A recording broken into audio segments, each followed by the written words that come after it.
All right, what's going on, everybody?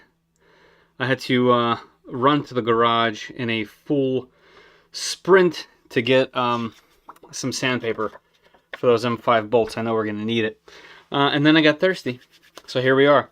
Welcome, everybody. Let me know how the sound is. Let's get our music playing. I tweaked that again because I noticed we were having issues in my playbacks. So now it shouldn't be analog audio.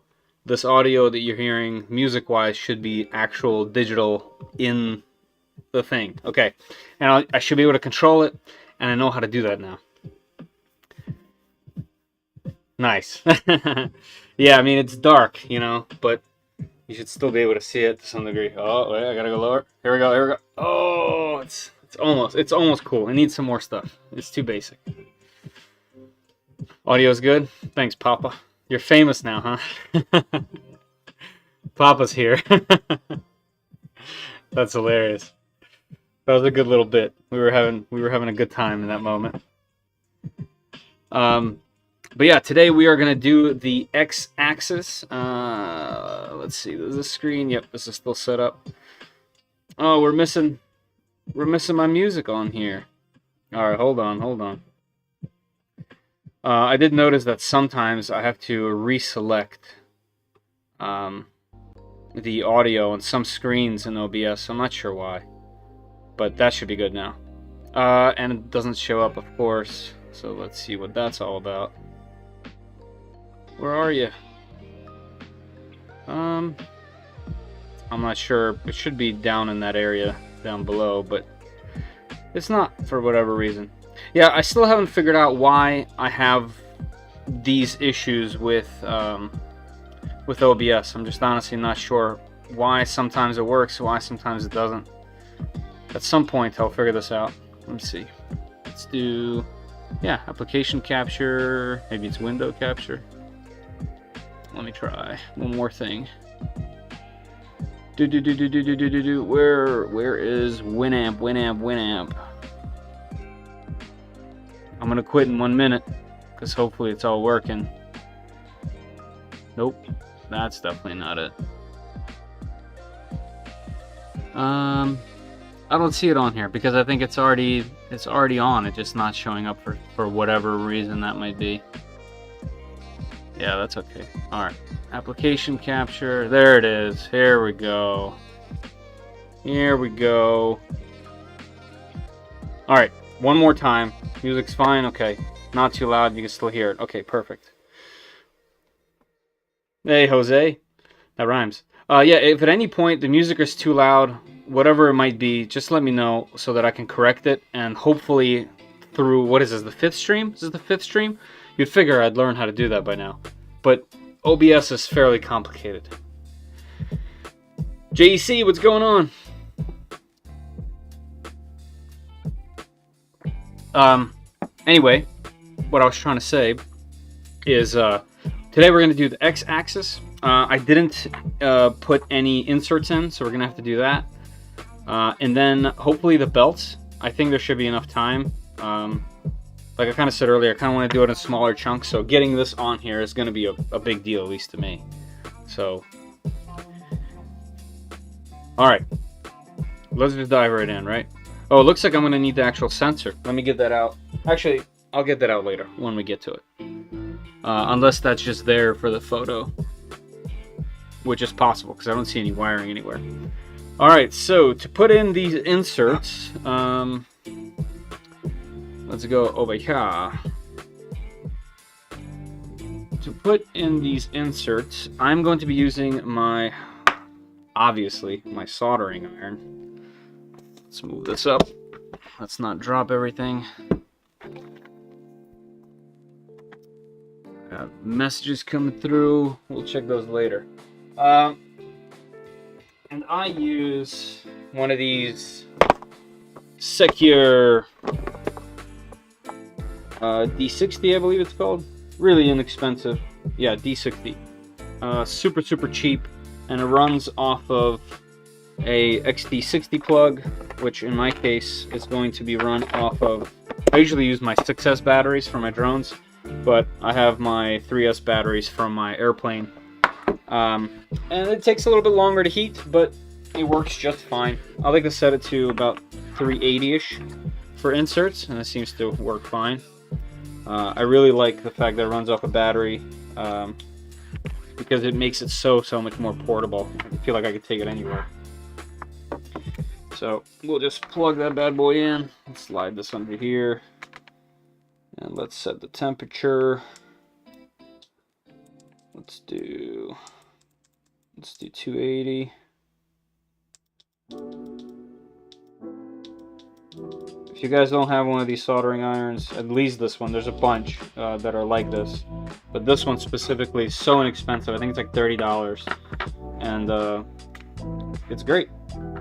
It handles pretty much everything I've ever thrown at it, which is nice. So not that many 3D printed parts to deal with today. Oh, also look at this. Second time now. She's on stream. Oh, here I told. Figured I'll take a photo for the wife. So that she sees the cat in there. That's hilarious. Let me send that over real quick. She's live with me. Hey Mika, how are you? Alright, so we're almost up to temp. Like I said, it's a little bit slow because it's on a 3S. On a 6S, it's instant. I also have the larger rail for the X, and it is completely unlubed, cleaned with isopropyl. So we will be lubing that after we install it on the rail. But yeah, not that many pieces for this one. I do remember that these M5 bolts that we played with last time have a little bit of too much paint or anodizing or coating of some sort, so these don't quite fit on there. So my plan is to put it in a drill, or in this case my Hodo tool, and then I'm just going to use some sandpaper. Let's see what I grabbed in my run right before the stream. 400, oh yeah, that'll do it. So we'll just wrap it in some 400 and get it down. I checked them against the other M5s in the kit, and they're so close. I just think that these are coated a little bit too thick from the factory. So we only need, what, 2 of them that go into these, so that should be okay. And I think the rest go into pulleys, but I haven't checked, so let's check that now. Yes, JC, yes, that's why I got it. I got it to carry in my bag. Okay, yeah, so it looks like none of them fit into M5 holes, so yeah, we'll just have to... Yeah, I mean, I guess they do if you really push, but we're not gonna do that. Yeah, I'll just use the sandpaper when it comes to it. No worries. All right. So guys, if at any point you can't see something or I forgot to move the camera, you know, I get into it and I start to yap and I totally forget. So let me know if you guys want a different angle or to see something a little closer or something along those lines. All right, so we're at 280. Let's just dive in. This little piece is interesting. Also, let me get the base. This thing's quite handy. It's like a third arm set, but these are magnetic, so you can put them anywhere you'd like, which is really nice. I usually keep them in the corner like that and work on this. And this is a really heavy steel painted piece with rubber feet, and it's really nice for as a base like this. It's definitely one thing I want to try to use when I make my own insert holder. I want to make the bottom magnetic or attached to this so that I can use this for multiple things. I think that'll be cool. Little piece of bolting inductive in. Keep in mind my English. All right. Let's get it. Actually, you know what we might need? I just touched the hot soldering, by the way. Might need my handy dandy plastic vise that I use for this. Otherwise, let's get it. Let's get out some inserts. How many do we need? 1, 2, 3, 4, 5, 6. Nope. 1, 2, 3, 4. Okay.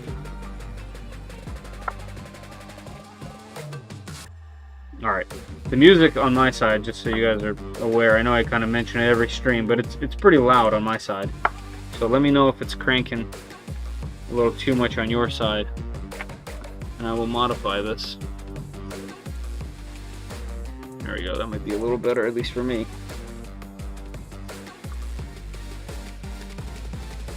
Alright, let's see here. What is this piece for? Does it hold the belts or something? I guess we will find out shortly.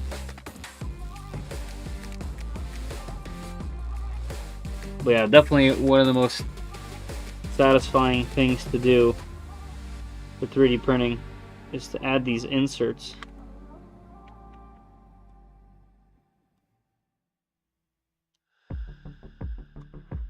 This is another reason why I should have bought that that block that I didn't buy. What was it called? The 90-degree block. I really should have bought that.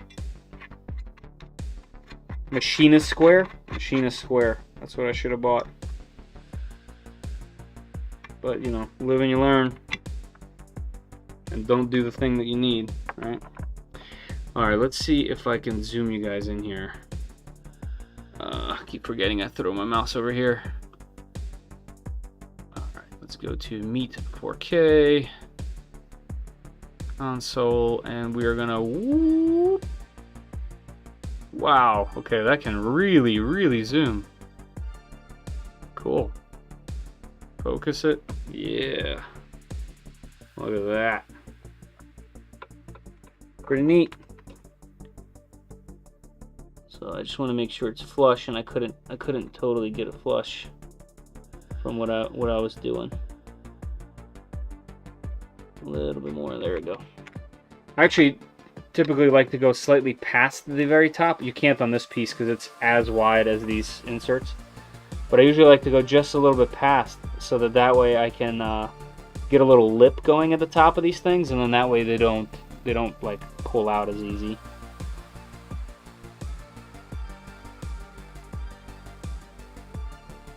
but in this particular piece, you can't. I'm gonna get it out of here right away, so it doesn't deform too much. Looks like it already kind of did. That's okay. Let's see how we doing. Yeah, looking good. Focus funky on that. Let me move the mouse back so I don't keep reaching for it. Let me get the focus right. Sorry guys, I like hyper focus on these things for some reason, on these little micro tasks that aren't associated with the thing that I'm doing. 1, 2, 3 blocks. I don't know the name. It's not too late. Yeah, it's definitely not too late. I gotta get one. I think it'll just come in handy, and you know, I plan on doing more builds, right? Like, you can't just do one. That's, what does this look like, right? All right, and then we need these two bad boys, and let's see, on the bottom, nothing goes on the top, nothing goes up here. That's interesting. Why not? Maybe it does later on.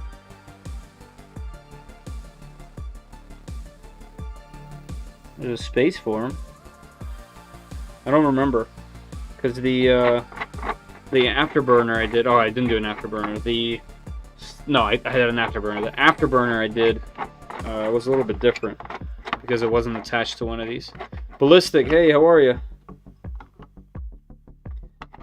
All right, so here's another reason why you should be printing one of these things for your office slash whatever. Look at that, bam, nice and flat, easy to maneuver, and now we can work with it. All right, so just to double check, I'm putting these into the bottom. Okay, will do. I really want the press, and I guess I'll have to get a separate iron. I do have a really, really cheap, horrible iron somewhere, but you can't control the temperature, so I'm always hesitant to use it for pretty much anything.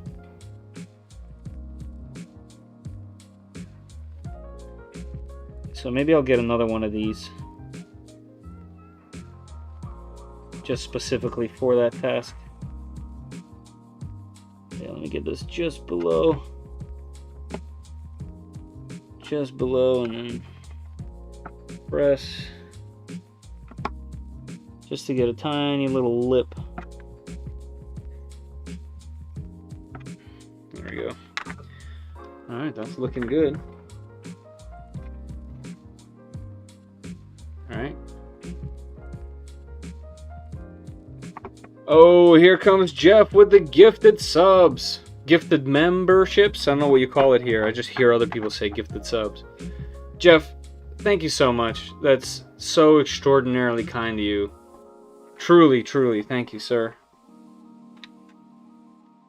That 3D print device is way better than mine. It looks like grab is even. Yeah, so you have to make sure that you super glue these into the base. That's number one. And this is a remixed model that has more teeth on the gears, so it moves a little bit slower, which means you get just a slightly tighter grip than the normal one. So I highly suggest this. Once again, I just want to say it again, Jeff, thank you. That's extraordinarily kind. Extraordinarily kind. If anybody gets these subs from Jeff membership, please thank him. Also, everyone that's a member not only gets to see videos early, at least a day, depending on what the schedule is looking like, but I also try to add everybody's name whenever I make that video. While I make that video, I always check the memberships on Patreon Plus and for Patreon, and for YouTube memberships, and I put in all those names at the end of every video. There he goes, Jose, you got one. Awesome. I'm not sure how it actually works, Papa, to be honest, but Jeff earlier said that you just have to be here and be in the chat and it'll automatically give it to you. I'm honestly not sure. Because it's not something I do when they're gifted, at least.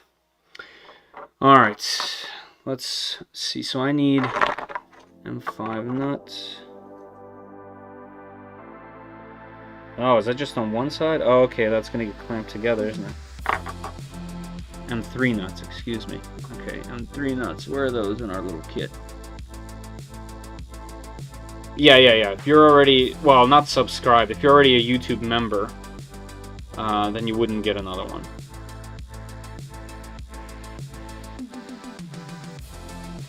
Zoom back out.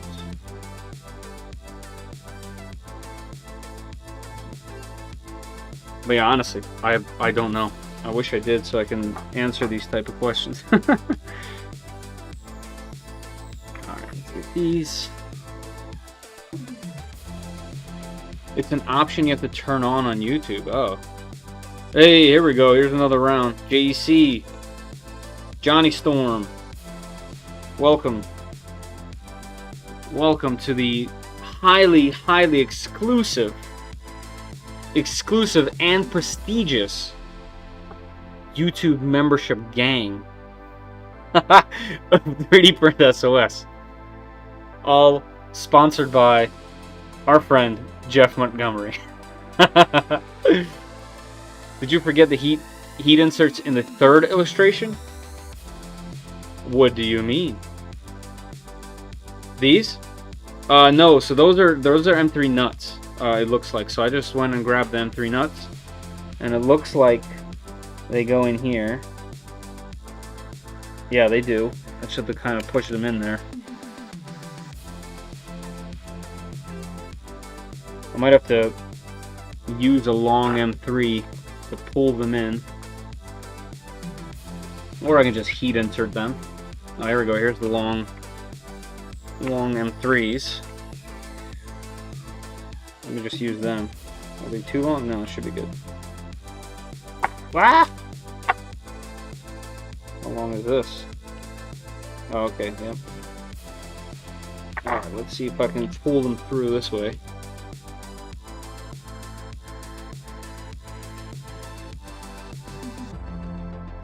That's what you meant, right, Bob? Let's see, where we at? Zoomy zoom zoom.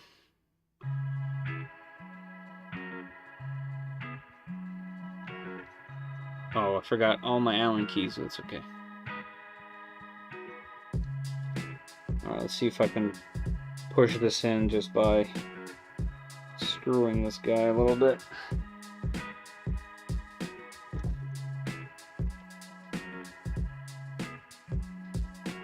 Yep, and I instantly ran out of threads because this bolt's too long. I mean, it's not too long. It's the kind that doesn't have thread all the way through it. So let me grab a proper one, huh? Hey, look at that! Jose gifted a membership back to somebody. For someone lucky. Thank you, sir. Very kind of you. Paying it forward. Paying it forward.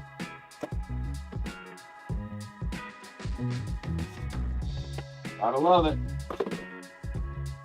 And I have this little kit of these big boys right here. We should be able to use one of these. Let's see, I'll put those back. This one's a little bit shorter, but it's got threads all the way through.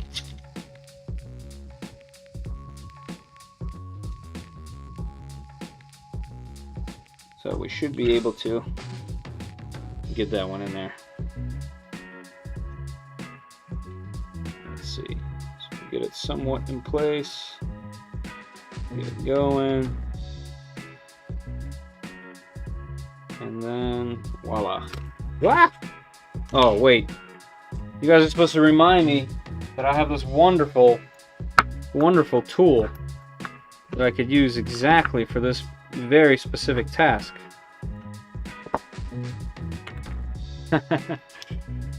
As per usual, right? Oh yeah. How far does it go? There it goes. Nice. That worked. perfectly. Oops, off screen. Alright, so now that's in there. Voila! Let's get this other one in there.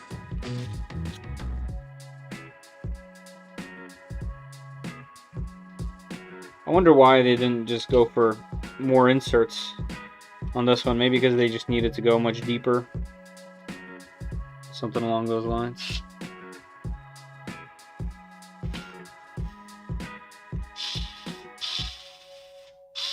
Hey, Bob. Now Bob's in it. Super cool. Watch that nut get pulled in there. Ready? See ya. It's in.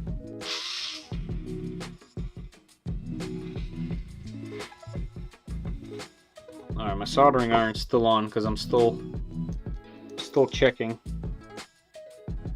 Let's see, where does it go here? Alright, those are in. Let's put that away. Let's put this over to the side somewhere.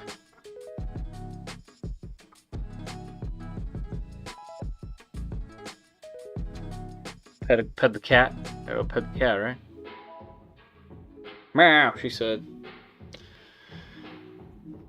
Bob, thank you. You guys, so kind. So cool to see. Unbelievable. Thank you all very much. I really appreciate it. Really appreciate it, for real.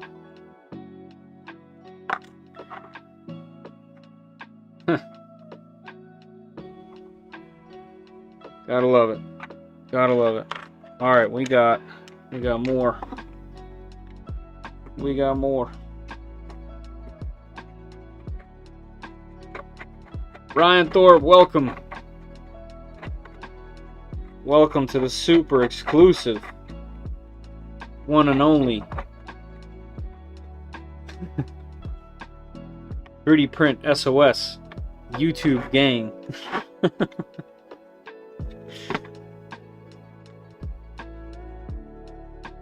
The exclusivity's through the roof. Also, we had 20 when I was doing my last video. That means we'll be at 25, 26, 27 total if there's enough people in here, you know, during the chat. I think, as far as I understand, correct me if I'm wrong, if there's not enough people that aren't members in the chat, they just don't get used, right? That's what I would assume, at least. Oh, also, I forgot to mention this. I got this in today. The Big Tree Tech Pad 7. So that's something I might use on this machine. Because as far as I understand, unlike the Creality pad, Sonic pad, and the speeder pad, this is just pure, you know, whatever you put on here, that's what it is. So it could run clipper screen, or whatever. Technically, I could take the Pi out of this and just run it off the CB1, whatever it might be. I could even like build that in. I don't know. We'll see. It's cool though. I like that it's clean. I like a clean install. All right, let's get this in there. We got 3.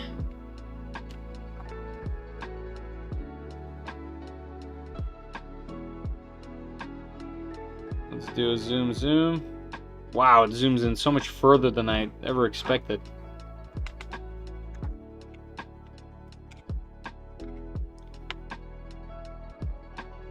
What are you doing, old lady? Look. When was the last time you guys saw a 3D print stream where the co-host is a cat?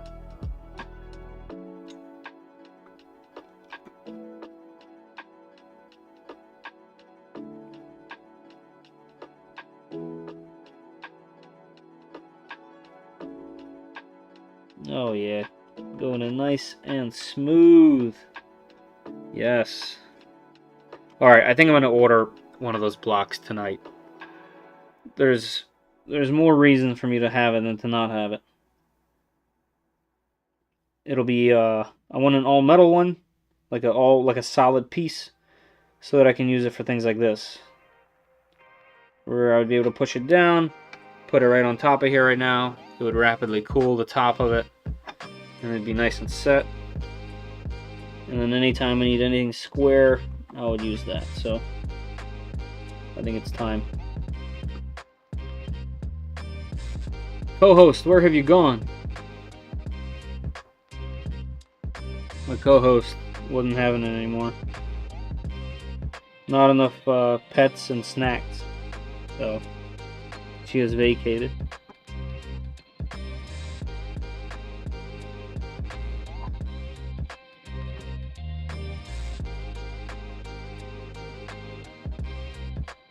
Alright, perfect. I'm very happy with that.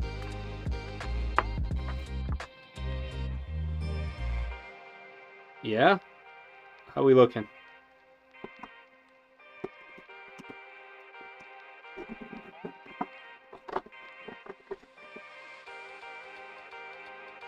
Man, that's nice. Alright. What we got next? Alright. Now we're getting into the build. Alright, let me put this away. Let's unplug the soldering iron and let it cool down a bit. Undo the bats. We can mostly unzoom.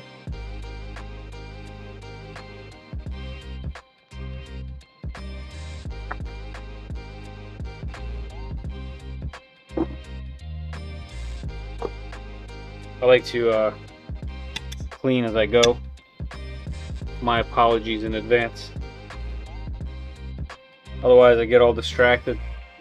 I gotta keep my ADD to safe limits. If that's even a thing. Alright, let's throw that over here. Batteries goes on top. Bada bing, bada boom.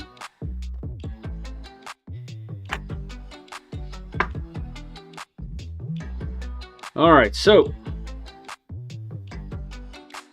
yeah, it is. It's about to look a lot more like a printer once this thing's in, right?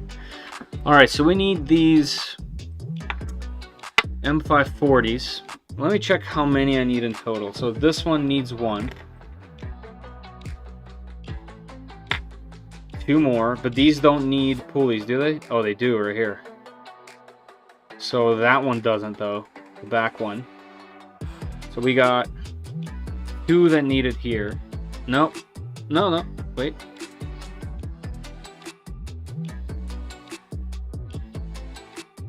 Pulley goes in.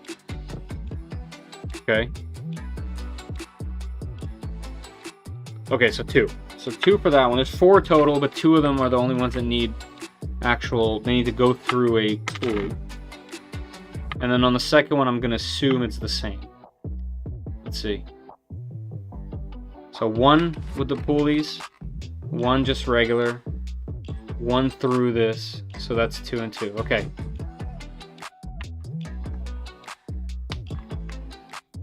Did this one have less? This one has 3, and this one has 4.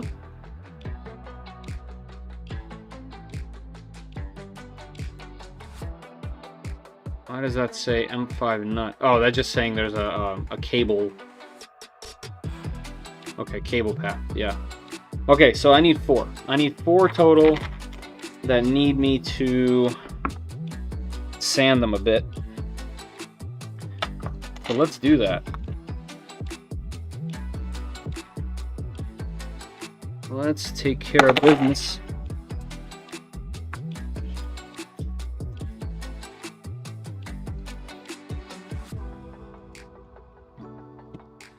All right. Let's get our sandpaper out. Let's see how this is going to work.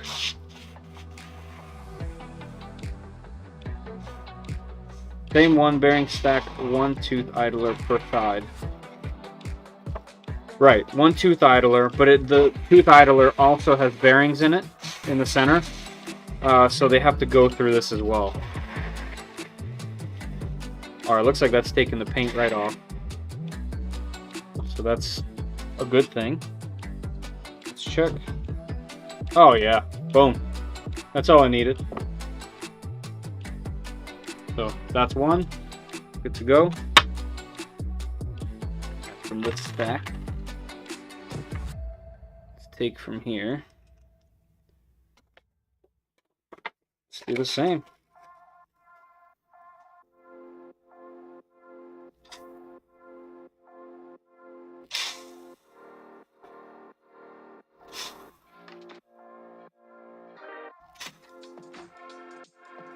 Can't really fault them for this, to be honest with you. There's so many things that this, this could happen to. Thanks, Mr. Ed. I get so many questions about it that I linked it in the description. It's called the Hodo Tools screwdriver, and it's been amazing. I love this thing. It's so powerful. I keep it on level 1 because it'll tweak your wrist. So that's perfect. This is definitely the solution. Yeah, they don't go in. So a little bit of sandpaper,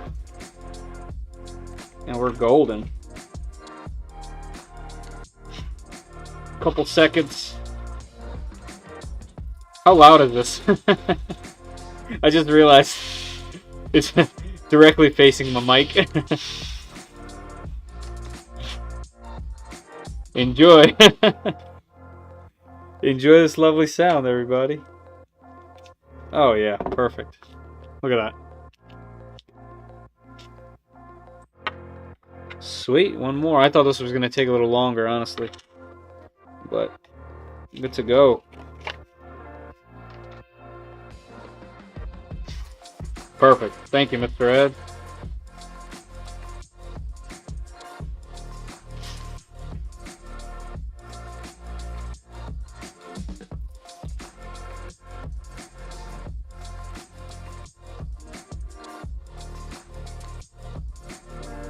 Hey, Papa, did you ever figure out the membership thing? Are you already a YouTube member on my channel? Or was it like a setting? Let's see, that should be more than enough. Oh yeah, perfect. Nope. Oh. Yeah, I mean, unfortunately, I don't know. I've never tried. Didn't even hear it. Is NVIDIA RTX voice enabled? So this, I'm doing it on my MacBook Pro M1, so it doesn't have NVIDIA or RTX, unfortunately. But I do have, within OBS itself, there's filters, and I have the noise cancellation on a weaker setting. Do a quick Google search, Papa. Might be in there. Where the tracks? I'm sure there's some still available. I don't think it's even gifted 5 yet in total. Plus, Bob and Jose have paid it forward even further, so there's definitely some available. Yeah, at least like 3. So, and you are deserving of said gift. Not from me, from everyone else.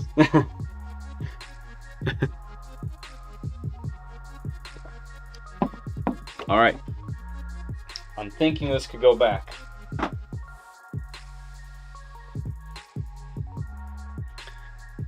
All right, let's get the parts. So we got this guy. Put that in the center. Head over here. Do a little zoomy zoom. Let's get this up a little bit. Alright. Back to the instructions. Alright, we're going this way. This one is going to be the one that holds the actual pulleys, or the... Ooh, that's supposed to go in flush. Looks like I had a little bit of elephant's foot. So some of these pieces, I think this might have been it. Some of these pieces were like early when I first got the Chititech Xmart 3. And I didn't spend enough time on calibration. Actually, I spent no time. I just threw in ABS and started printing. But later on, towards the end of these prints, especially like when the skirts were happening, I tuned that machine a lot. like everything you could possibly tune, because I was having problems with it, and then I figured out what the problems were, and then the prints started coming out just perfect. So I know some of these here are gonna have some issues, I'm sure, especially when I start to do the actual hot end assembly. So we'll figure it out as we go. It's okay. All right, let's get some washers. M5 shim.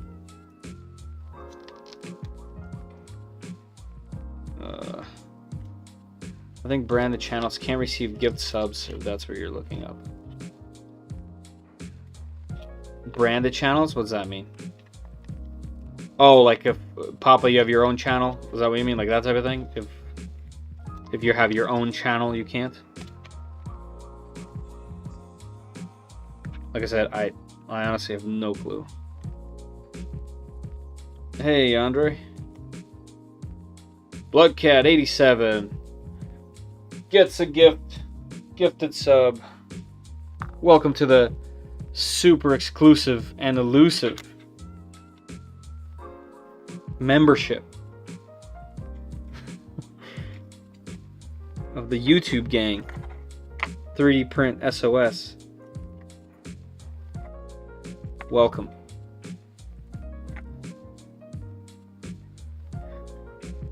This is a fun only club. Don't get caught not having fun.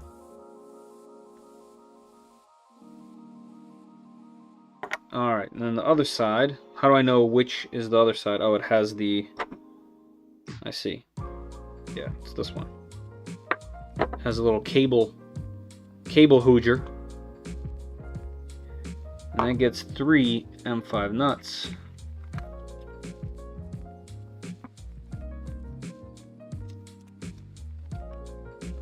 Brand the channel. Oh. I didn't know that. That's news to me. Ooh, these pop in there like it's nothing, except for this one. Nope, there it goes. See ya. Bam. Okay. Alright, and then this gets placed like this. This gets placed like this. Oops. Like this. Cool. Such impressive design this stuff is. It's really just extremely impressive. Let me get the right Allen key.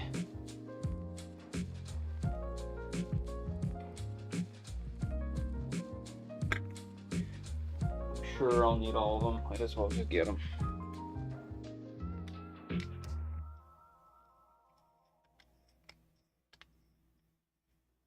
Let me lightly tighten this. Okay. Sweet.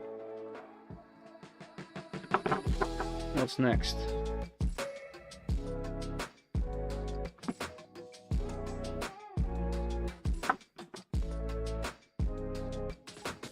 Alright, the other two, and these, nope, this one has one that's gonna go where? Oh, we're flipping it, okay. So this one gets a pulley. Okay, so that'll be this one. This one doesn't. We're losing all of our hardware.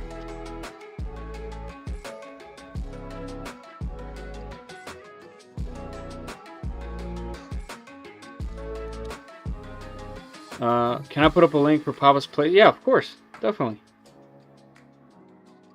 Definitely. You know, I've asked the past couple times for people to pull up their links, but either they get blocked or they just don't put them up. Andre.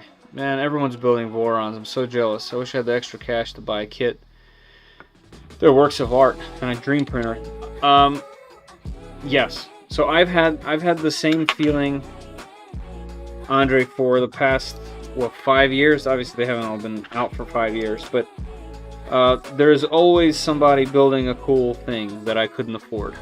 And I still didn't buy one. You know, I earned one through this, doing you know, reviews and putting in the work this way. But yeah, it's definitely a lot of money to drop on a hobby. Now, with that said, I've dropped significantly more on other hobbies, mountain biking, FPV. It's very easy to drop more money. For some reason, we think maybe like, for example, if you're into cars, dropping $1,000 on a car hobby is not only easy, it's common. So it's just weird. Like, obviously, not everyone can afford these things. I'm not saying that. I obviously understand that myself completely, but it's one of those things. Like, for example, in mountain bikes, if you want a custom bike that's going to last you forever, or as long as you want, you're going to have to build one, or at least buy a really high-end one, which isn't the same as building one. When you build one, you make it your own, and it's really similar here, like almost exactly the same. I remember when, you know, I've been mountain biking for as long as I can remember, and I remember wheel sets were a big problem for me. I'm a heavier dude, I ride pretty hard, and wheel sets, I could never get one until I started building one. And I found Sunringle MTX 33s for anyone that rides. They're kind of old school now, but they're not the lightest, but they're thick and heavy. And I started lacing my own wheels with hubs. And think about that, like, who does that, right? That's like a bike shop thing. But once I started doing that for myself and building everything myself, then the quality was just there. And I've had the same bike that I have now for a long time, many years now. So it's the same thing. I feel like Voron's one of those things where eventually, when you've been 3D printing for a while, when you've been in the hobby for a while, you're just gonna end up building one because you realize the value of it, right? Yeah, Burn Peak, yeah, for sure. I've been subscribed for many moons to Seth's channel since he was a tiny guy, as in, like, since his first dog. Since before he moved to Burn Peak, because he didn't have Burn Peak. I've been 29er since 29ers came out, back when 29ers first came out, and it was super uncool to ride a 29er, and when people would see my bike, they would make fun of me, make fun of 29ers, and now 26-inch wheels don't even exist on bikes. So yeah, I've been with 29er the entire time. Yeah, the MTX 33 hoops that I've been talking about are 29er rims. And then I built 2 sets so far. The only 2 sets I've ever needed for the past probably 10 years. There's one was a 36 hole that I used for downhill. Yes, 29er downhill back then. Now it's every manufacturer has a 29er downhill. But then I just used 32 hole loops now. Oops. Yeah, a dozen quads. Yeah, if you have a dozen quads, you know exactly what I'm talking about. Yeah, I mean, I have, what, 5, 6 quads and a couple in the works, and yeah, you could drop $1,000 just extremely easily. Yeah, they keep me sane. I'm definitely a hobbyist. My problem is I tend to have too many, and that's a big problem. I'm self-sourcing. Yeah, cool. That's even better. You get things cheaper, and you get exactly what you want. Well, you're not always getting things cheaper, but you can. If you're set just to do it on an extreme budget, then you can. I like the idea, but yeah, that's, you know, not everyone can pull that off as well. Alright, hold on. Before I tighten anything, let's get the idler.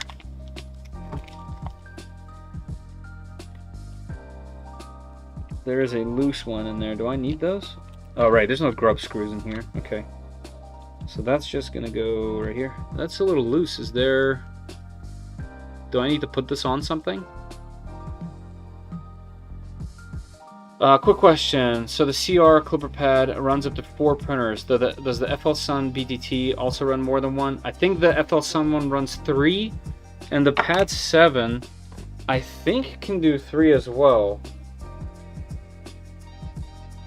I think it can do 3 because it has 2 USBs on the back, and then the hard connection. I don't know. I'm not sure. I haven't done enough research.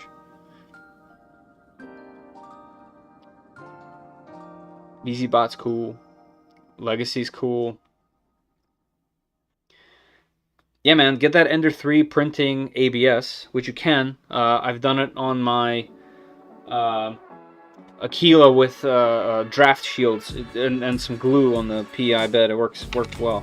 Hold on, I'm missing something here because that idler gear moves. Don't over-tighten. The bolt is used to position the idler and is bolted directly into plastic. The idler must spin freely. Very simple part with the graphics shown.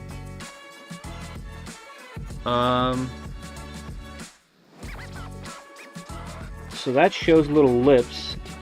They do have little lips.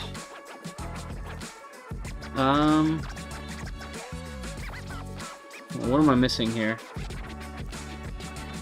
I have the idler gear. I guess it's just supposed to be free like that. Oh, it goes all the way down, doesn't it? Like through this. No, wait. I'm confused. So if I do optical zoom with my eyeballs on this graph, it shows that, okay, so it shows like there's supposed to be space. Can somebody self-center? I'm guessing it's self-centered. See how far this bolt is going to go. I mean, it goes all the way through the top. Like, it's meant to go through this all the way through. So I'm guessing it just clamps it like that. Okay, now it's, now it doesn't move. That's kind of interesting. That's even crazier a design than I thought. Like, can you see what happens here? Like, it goes through and just holds it down. Through that. That's incredible. Like, they could have just left this out. But to hold the belt in, I guess. Is that a thing? That would be crazy. I'm guessing... Okay, now we're moving on to the next one. So I'm going to go ahead and tighten these. Oh, looks like they're already pretty decent. Just loosen it so it can spin. I mean, it has a bearing in the center. So it's on a bearing. It's good to go. And it's not quite touching the plastic because there's a little lip. There's like a... right here. There's a tiny printed lip on the bottom here. So it doesn't quite rub. And if it needs to self-center, that's okay. I'll just loosen that. All right, here we go. Complete piece, and has some heft to it. I really love this filament. It's weird how it comes off on camera. Like, I feel like in some spots, like you see that glisten, it looks like that in person, but it looks like that more in person, like the whole thing. But in the lighting, and as soon as the camera is on it, it just looks a little bit different. Here, this is what it looks like in person. You can like see through the layers to the inside. Like what you're seeing is the light reflecting through the multiple layers of clear black. It's very interesting. And then this makes it look like there's rippling. There is none. It's... Can I catch it in the light? Here we go. It's super smooth, and what you're seeing is the infill. It's just neat. I love it. What brand is it? It's Poly Printer. It's actually really expensive. It's $45 per roll. You know, they say it's premium stuff, and it did. I didn't have a single issue with prints at all. Like, it printed every single time. But I'm also having a lot of success with 3D Max ABS and ASA. It's also printing every time. So I'm not sure. Like, maybe they just use, you know, higher quality everything so they can justify the cost of a $45 roll. But it is very nice, and they are one of the only ABS brands that I've found that makes transparent black. So, I mean, this piece right here just looks incredible. Like, it's so smooth. Yeah, I'm hoping when there's LEDs inside the printer that you can kind of like see the reflection a bit, you know.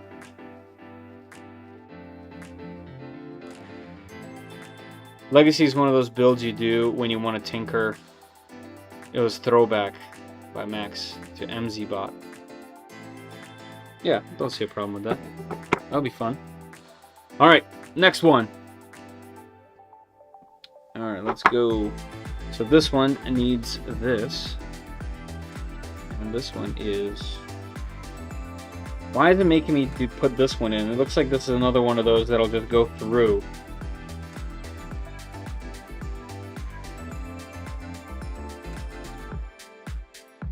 this is the right piece in the right spot. Yeah, I guess it just makes it easier to align. Yeah, like see, I can push that all the way through. All right, let's just go with it. I'm doing Legacy just because I want to build it, and I like building printers. Good reason. Alright, washers. We're going to need 3 of these.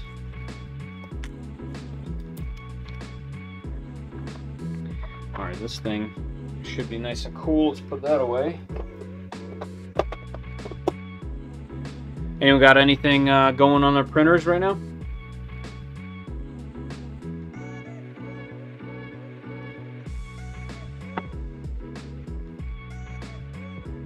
Also, did it let you put the channel link? Or maybe I'm just not seeing it on my side because I'm looking through OBS. Mika, were you able to put up the link?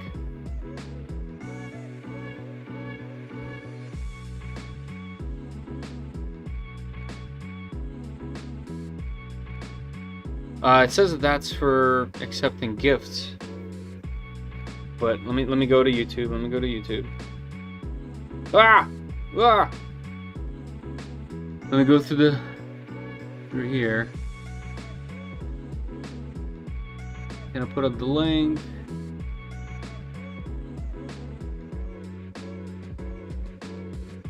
Okay, yeah. So let me know about that, because I don't see it. But that could just be on my side. Andre says, printing some ABS on my Anycubic Cobra as we speak. Printing a spool holder. Nice, nice, nice. You liking the Cobra? I hear good things. Micron is in. Cool. Micron should be fun. Honestly, I've dropped close to $500 on my Ender 3 Pro since I bought it back in 2021. I just got my X and Y axis on linear rails. Nice. There's nothing wrong with that. You know, having a printer that long and modifying it and having fun with it, who's to say that $500 is enough? You know, you're paying for your sanity, your fun, and also you get to make things with it. $500 is a deal. You know? It depends on what your outlook is.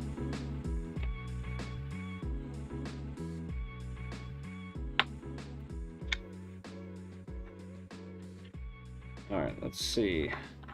Washer, bearing,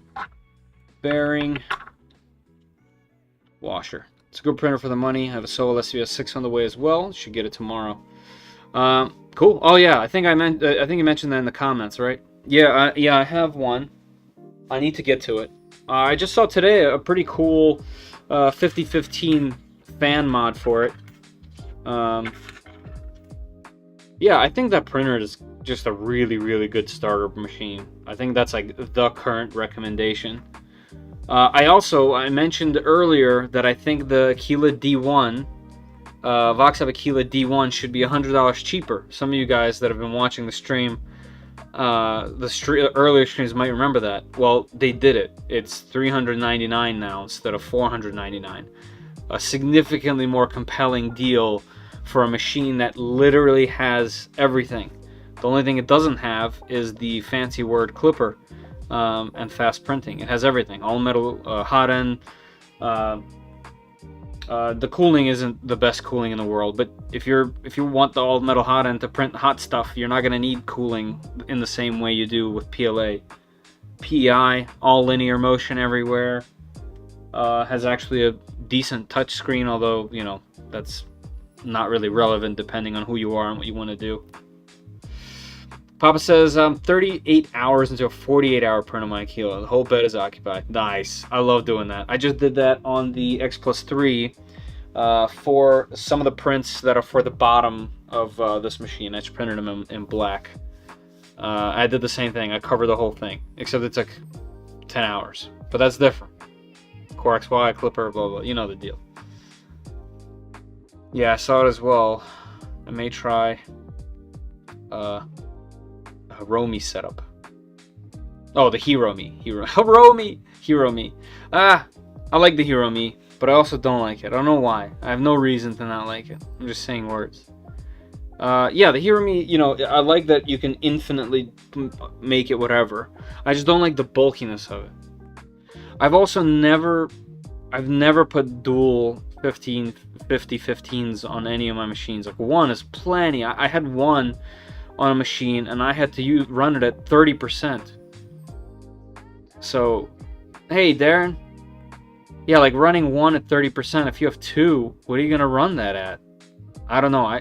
Maybe I'm not printing fast enough. Obviously I'm not printing fast enough if I'm only running it at 30, but I don't know, because people put those on like enders, like not even that modified enders that print at what, 60, maybe 70, 80 millimeters per second, you know? So I don't know. That's why I never got into it. I never needed that much fan power. Plus, I honestly think the stock Aquila cooling is fine. I've printed some incredible stuff on a completely stock Aquila. Higher speeds, yeah. I've tried so many different cooling ducts in my time with my many years with my Ender 3. I've had a million. Alright, let me get this going or else we'll never get this done. Alright, I got these. They should fit in just like the other ones. Yep. Loose even. Alright, let's see how this goes on. It goes on like this. Which is very interesting. That's this one. Alright, I can't really tighten it because it's like a standalone piece. So I just tighten this, I guess. Cool. Don't need to go crazy. Just a little bit. There you go. So that will just kind of take up that space. Alright, let's see. Flip. So this one is just to hold itself together.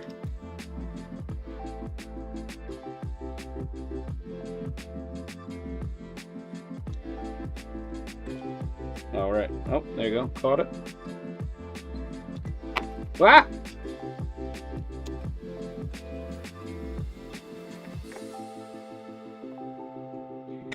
Alright, next. Alright, and this one is for the pulley. Why is that a through hole? So many questions. Oh, hold on. Do I need to have one more? Yeah, I think I'm missing one. So that's this. Yeah, okay. I'm missing one. So this goes in here. And this one is not the sanded one.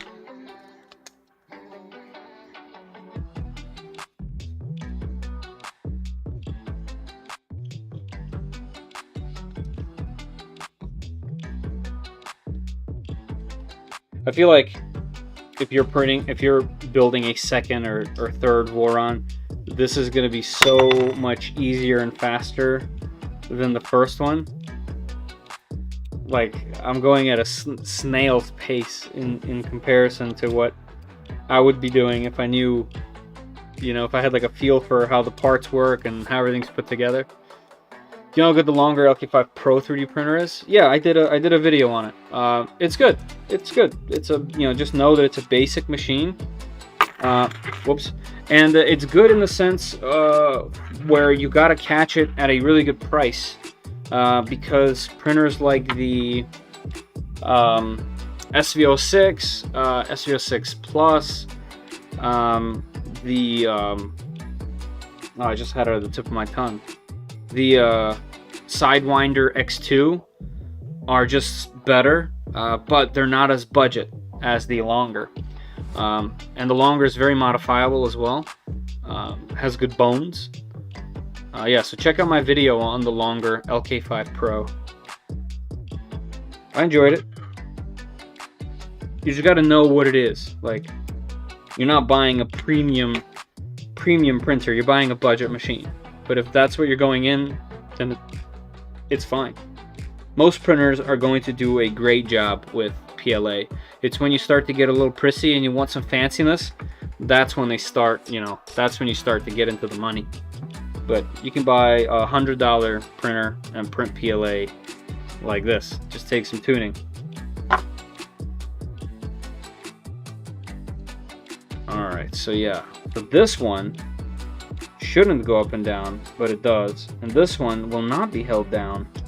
So that other one might have to get loosened, because unless I'm missing something, or I'm supposed to put, I mean, it looks like it's just self-centering. So we'll figure that out as soon as we put belts on it, I guess. Jeff, do you know if these are going to be accessible once they're all in there? It seems like they would be. But yeah, they're going to be this way, right? So they're just going to be from the bottom. Like, I'll be able to adjust them, right?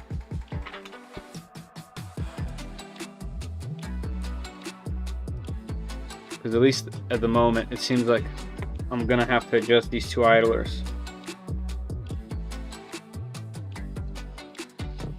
Why isn't it going in? Oh, there we go. I didn't push it. There it is.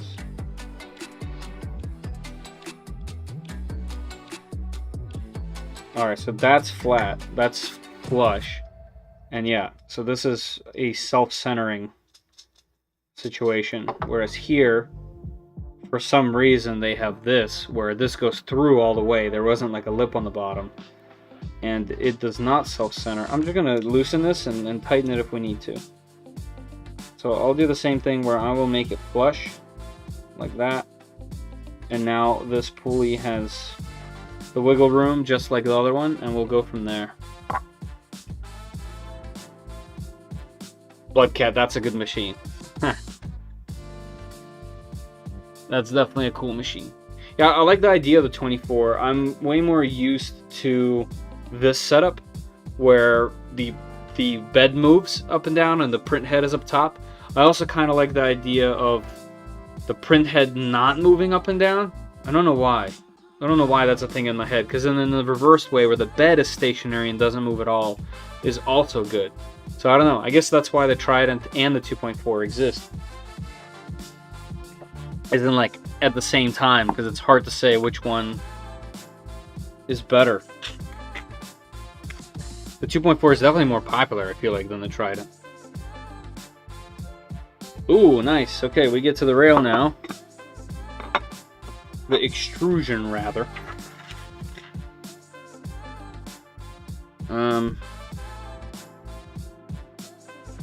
Alright, let's throw these in. So we got 4 T3s. These are facing out.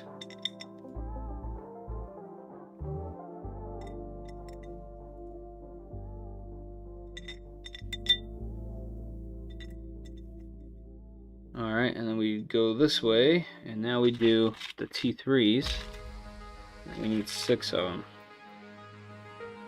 These are all facing out. And why are these spaced this way? Oh, this is for the rail.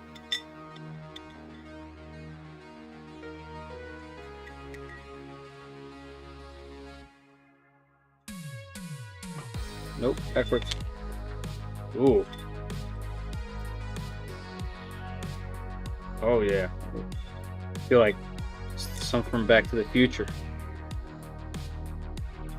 Also, guys, check out Rolowan's Rook kit. Hold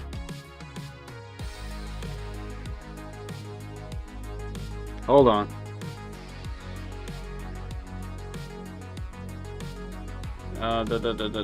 This right here, the Fabrico Rook MK1 kit looks just awesome. No, not that. That's some socks. Check this thing out, guys. $300 for the kit. I'm not exactly sure what else you need to buy. I didn't look into it deep enough. I'm assuming you're going to need to have some. Oh, here you go. What you need to source. Okay, PI or glass, some wiring, crimping tools, connectors, some printed parts, obviously, right?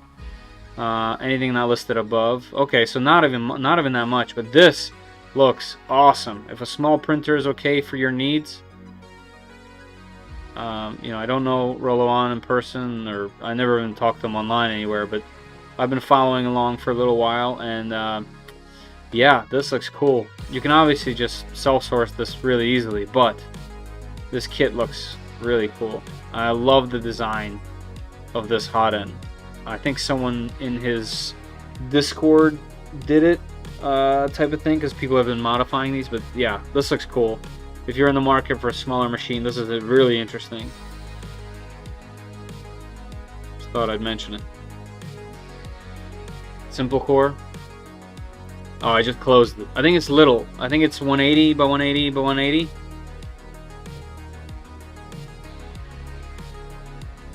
Oh, I never seen his Delta. I gotta look. I always kind of ignored them until I got the Super Racer, to be honest with you. I just didn't know what they were about. And I successfully ignored them. How did I line up those three like that? That's incredible. Pure luck.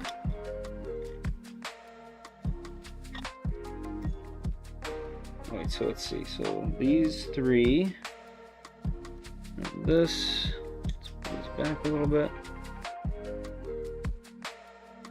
Wait, why is there only 6? It looks like I'm missing, like, that's not enough. We're not going every other on this one? 1, 2, 3, 4. Yeah, we're not going every other. The Vice steel. Yeah. So if you type in 3D printed Vice, they should be available. I think I got it from Thingiverse a while ago. But it has a bunch of remixes, and one of the remixes I did, or I printed, was the one that has more precise gears. I think it's worth it. The original one, one spin moved it a lot, so it's faster to clamp, but you wouldn't get enough power. Like, it was way more of a toy. Once you got a lot more gears on that thing, you're able to like clamp just a hair more. And then I would definitely suggest you print the pieces that are on the inside at the softest TPU you could get your hands on, or maybe even put some foam or something there, or some rubber pieces, just so that it grips a little better. I think that would make it better. But this part is kind of strange to me. Why use? There's so many of these available, and M3s. Why are we going every other on this and skipping a whole bunch? Am I missing something?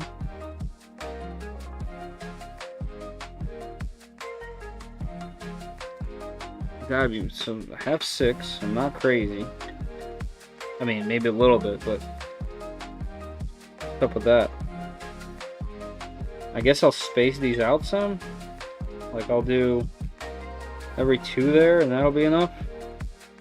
I don't know. It seems kind of odd.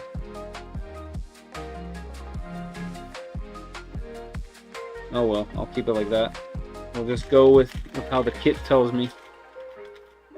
And these 2 are going on the very outside.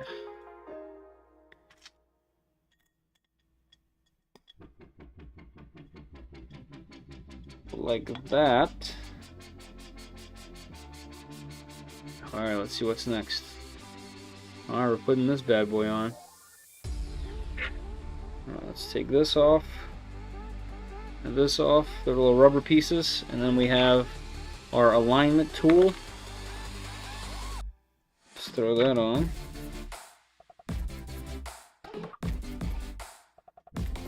Alright, and how do I guess I can center it using these.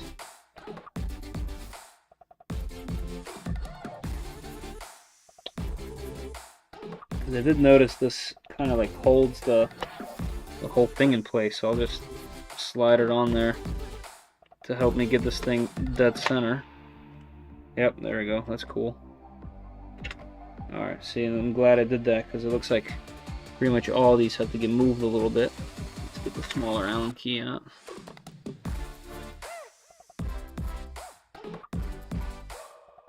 There we go.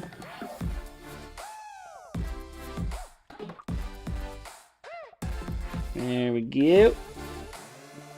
Boom and boom.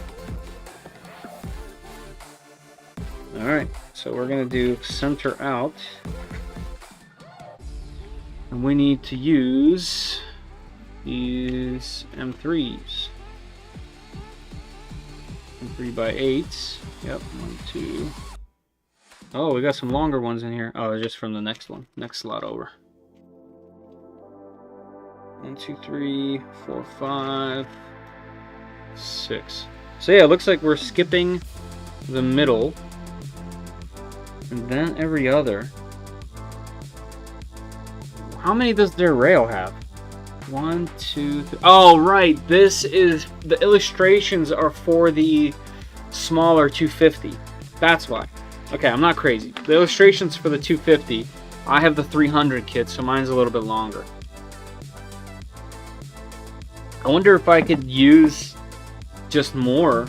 Like, I feel like I can get 2 more in there. Should I do it? Will I be short?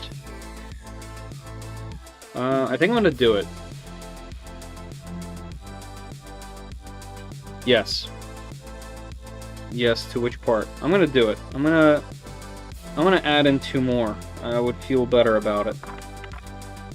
Yeah, you can? Okay, cool. I'm gonna add 2 more. Like, this part seems critical enough. Thank you, by the way. I feel like it would be a good idea. So let's do that. And let's align this properly.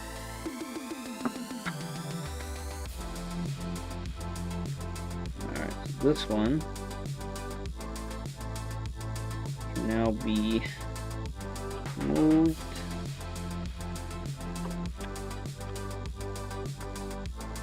Like this. This one will be here. Yep. This one will be here.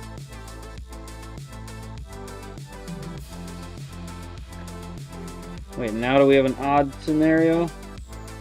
1, 2, 3, 4, 5. This one moves. Okay, we do have an odd number. That's okay. I'll have an extra in there in the center. I'd rather have it in the center. And then we'll go every other. Yeah, that's the plan. More is better than not enough. Yeah. Okay, here we go. Okay, I like that. That's what we're doing. Might save a bit of weight. But this one, yeah, this one, it does move a little bit. That's okay. I'm not necessarily building this to break any records.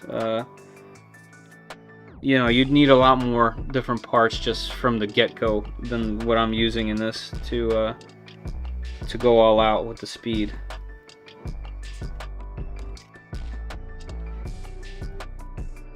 Let's go light at first. But yeah, I think ballistic. I think it's because all illustrations are for the smaller kits.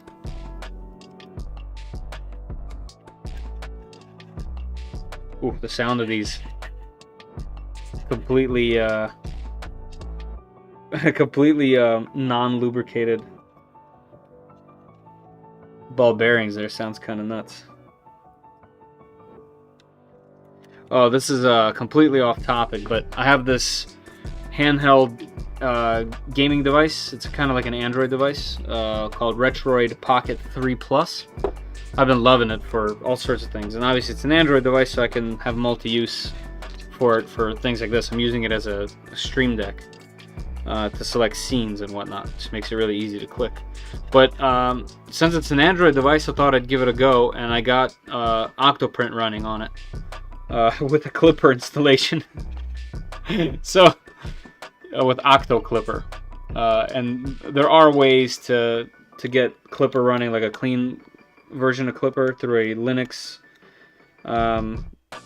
server thing that you can run, but it's not rooted, and you can root it, but there's no, I don't want to root the device, especially because you can run it through Octoprint if you really wanted it to, and then you can SSH into it and, you know, go at it. But I thought it was hilarious that you can, because it's an Android device, you can install you can run a printer off of it.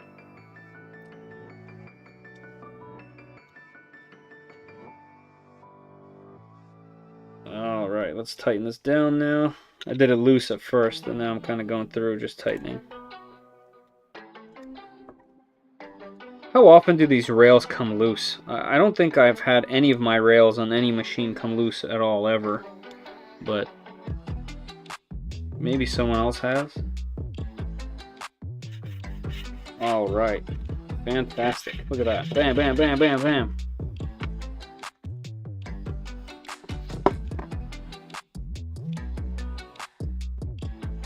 Also, I don't know if I put these on there correctly. I just did it to align things. Let's put the rubber pieces back in there. Nice. People are using Android TV boxes now. Seems like Clipper will run on anything. Yeah, unless you drop it. Yes. Alright, there we go. So I got the rubber pieces in there. Cool. Love it. Feels like it's coming together. Alright, so let's face the logo that we'll never see ever the right way. But there is a their own Fysetc logo on there, which is cool. Lasered. Technically, I could laser my own logo, but we don't need to do that. Alright, so how do I know which one? I'm guessing it's only a single way this will fit. So this goes this way. It's this way. Alright, our logo is going to be upside down. What a bummer. Actually, you know what? No. Here's how petty I am. Here's how petty I will get. I will put this on this side just so I can get my logo. Not my logo. The logo that we'll never see ever, not one time.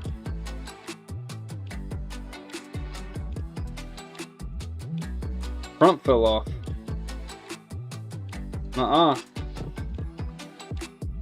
There we go.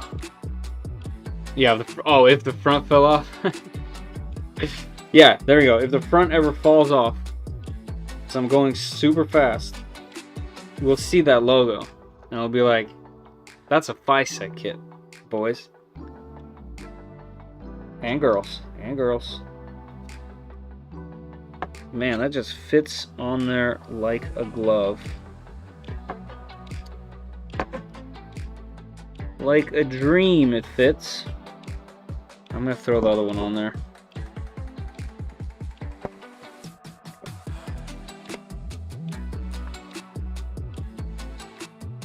Alright, then slide that one where it goes.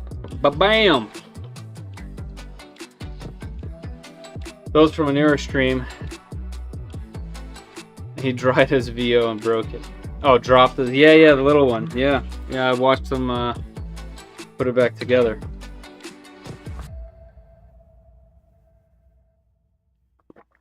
Also, hold on. I have this fan running down here from a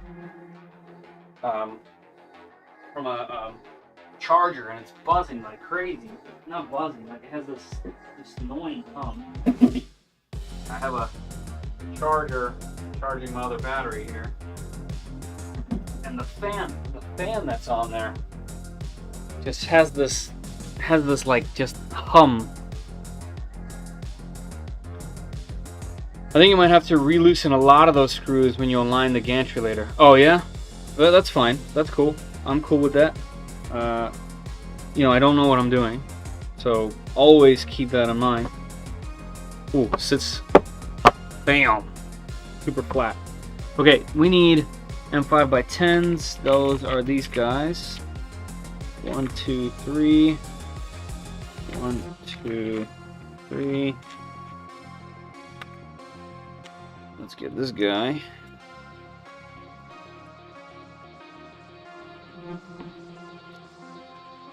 You're doing quick speed. Yeah.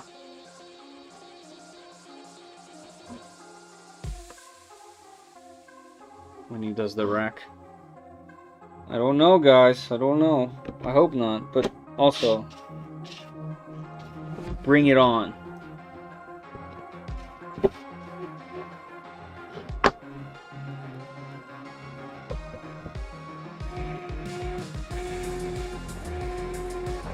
Ah, so much torque.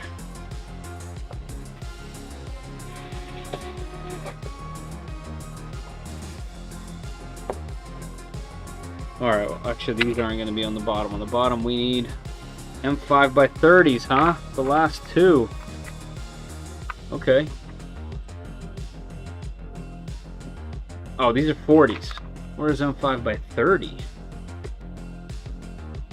M5x30 are not in that particular set. M5x30. Okay, yeah, so those are not in this one, which means they're in one of the other boxes. Alright, let me search M5x30. There we go. Let's bring it up here. Do a little search party.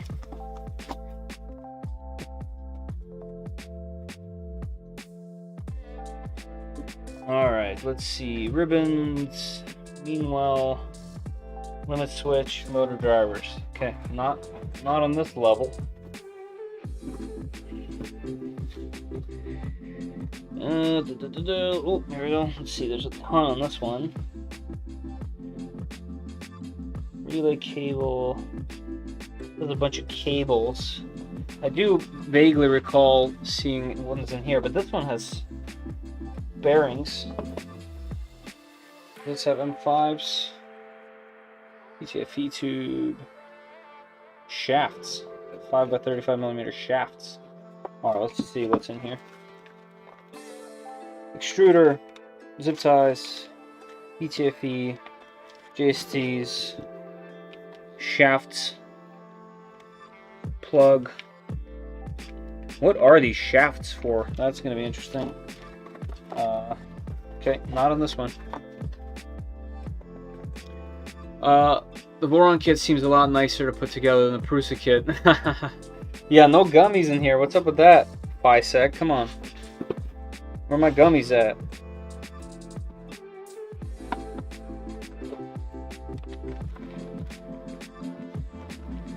I gotta remember the SD card is in here. I thought I remembered another pack of hardware. Yeah, like here's some hardware. No M5s though. Yeah, magnets, switches, bunch of M3s, some more nuts, some heat inserts, I mean.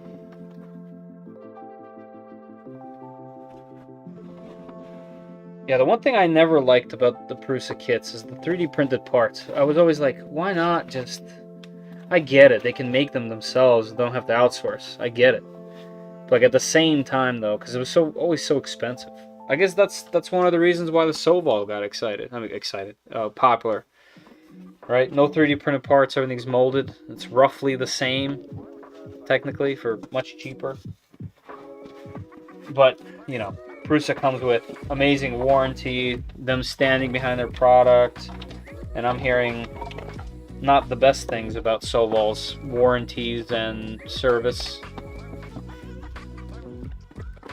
Alright, so I don't have those bolts, which is going to be fun. I do have a bunch of M5s I'm going to check, but as far as I can see, I don't have those in the kit. I will do another look-see, because last time I thought I didn't have chains, and the chains were in there. How do I fix the Aquila X2 filament sensor randomly going off? You take it off. A thing that it's a really low quality sensor that constantly has issues. Just don't use it. You know, turn it off in the menu, unplug it. You don't need it. You don't need it. You know, they're all extremely cheap. The only way to fix this is to get another one. I think you can get them really, really, really inexpensively. If that's even a word. Alright, so let me check my hardware. Check this bad boy out. Alright, and then we need M5x30, huh?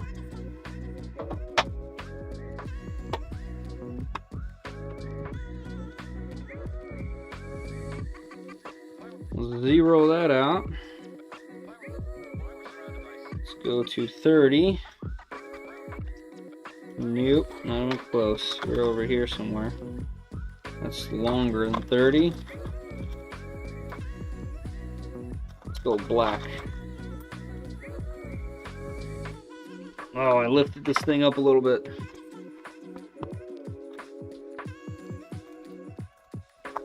And one tried to sneak out through the wall. Alright, here we go.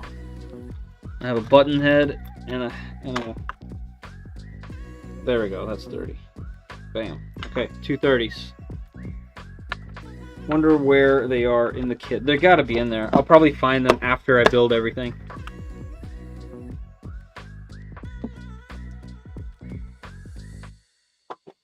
But another reason why you should head to Amazon and buy a couple of these bolt kits.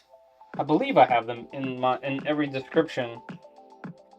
But I've always ended up using hardware for every build and project. And it's always so nice to just have the hardware that you need on hand. I'm sure you guys can relate.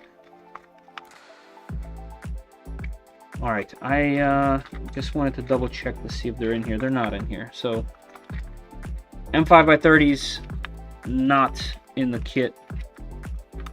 Hold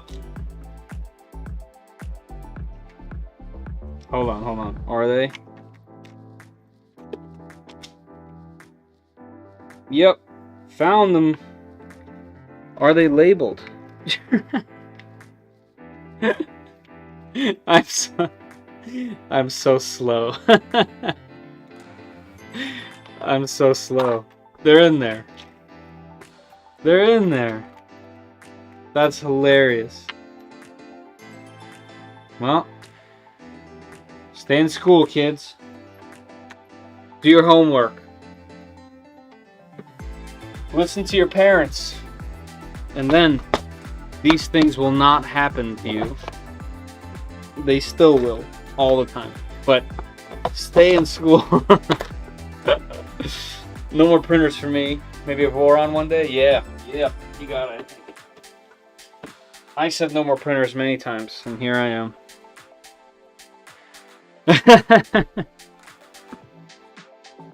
Alright. Back to this. We need washers, so let's not forget. Those are in the kit. Okay, so that's two things so far that I just didn't use my eyeballs. The chains were the first. I just didn't use the windows of my sole properly. And now the M5x30s that were staring me down the entire time. We learned. Hey, Michael. I do that all the time. What I'm looking for was there the whole time. Yeah, right in front of me. It's almost like when you put in the USB, there's no chance a USB-A is going in the first time. Zero chance. You're going to flip it. And then you're going to flip it over again. And then you're going to flip it over again. And only then will your USB will work. My girlfriend said if they come out with a 24, B24, the 600mm one, to go for it. Yes! Also, put a ring on that. Hurry up, Jeff. Stop gifting gifts over here and save up for that ring. If she, that's Also, don't let me pressure you ever into doing anything. But you got one right there, man.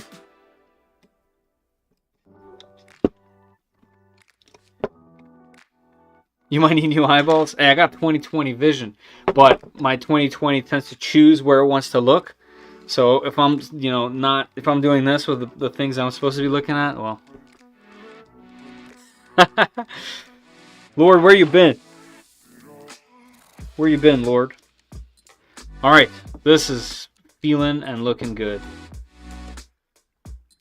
My wife said no more printers unless I get rid of some. Yeah, my wife,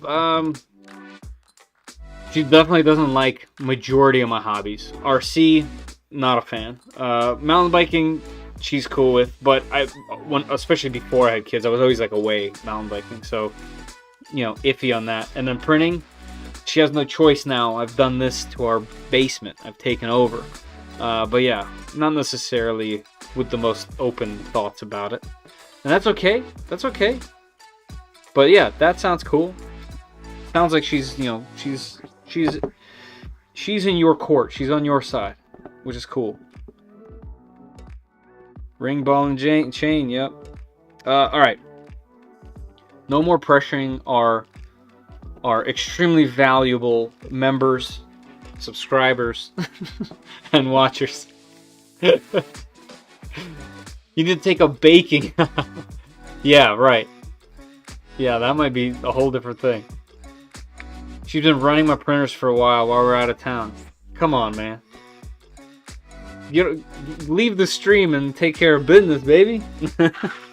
Also, stay.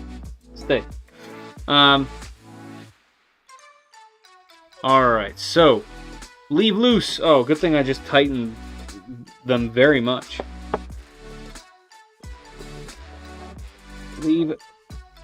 Lightly tighten the bolts, okay?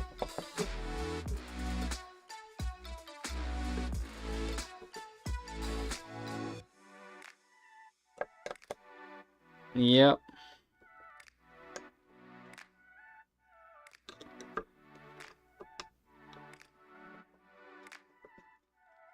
Colorado's cool.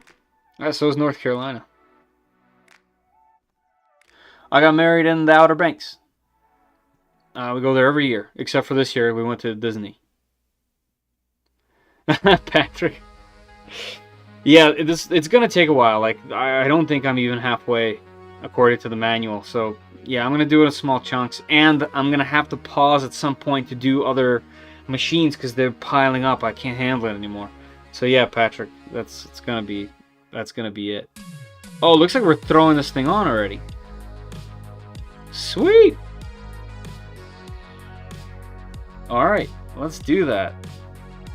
M3 by 16. Let me look with my balls. Eyeballs. That's live for you, baby. Let me look with my eyeballs. Alright, we need Y2 on that other side. Missing some bolts. The other two bolts will be installed later. Oh. 1, 2, 3, 4, 5, 6. My wife's afraid that something will break on the printer. Yeah, that's a thing. Especially if you put it together. Ha ha ha. I'm just kidding. You won't be able to pause. Yeah, I mean, so I started doing the Creality K1 video, and the extruder broke. That's in the mail. I think it's coming Friday. So I have to pick that video back up. Well, I don't have to. I will pick that video up because that's a cool machine. I'm kind of rooting for it. Against all odds type of thing. I know a lot of people don't like Creality, and that's okay with me. The other thing was I started the Flying Bear Go 6, and I fried the motherboard. My fault, not the printer's fault at all. I did it, so I'm not faulting it there. I just had to pause that, but that's a cool machine. Super budget friendly, $300, all enclosed with a $10 mod, can print ABS. So I'm really looking forward to finishing that video. I gotta finish those two, and then I have to get the Snapmaker going, or the SVO6.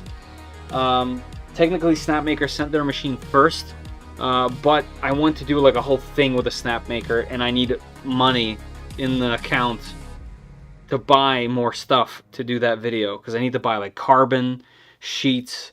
I need to buy some parts for a quad, because I want to, for the Snapmaker, I want to show that with that one machine I can essentially cut my own carbon frame, I can print TPU parts, and I can fully assemble a quad, an FPV quad. What do you guys think of that?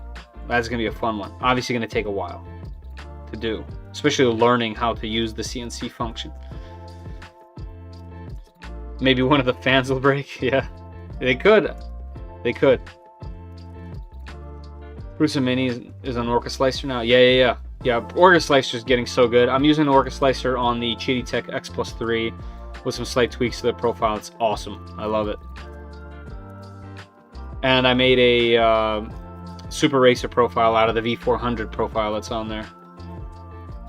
Ooh, the Flying Bear. I'm excited to see that. Yeah, the Flying Bear is really cool, actually. And I really hope to do it so that maybe I can get to the Reborn 2, because that machine also looks good. Obviously, a little different of a price tier. But yeah, this Ghost 6 is a really interesting, compelling beginner machine for $300. Yeah, the Snapmaker and Sowell too. You're booked. Yeah. I have the. So here, okay. So for those interested, I have the Snapmaker 2.0. I have the SVO6. I have the Mingda Magician X2, which that should be cool. It's one of those like get out of the box, it'll be printing in no time type of machine. I don't know much about it, but it has a lot of automation, like all the other Mingda machines have. And I'm a fan of Mingda. I've had every machine that they've made. I have the X Smart 3, which I'm waiting for fixes on before I get into it. Really excited about it though. I have the Ender 5 S1 plus the enclosure for it, plus the Smart Kit, which I'm not sure, but it includes a camera, so we'll at least get that going. That also included the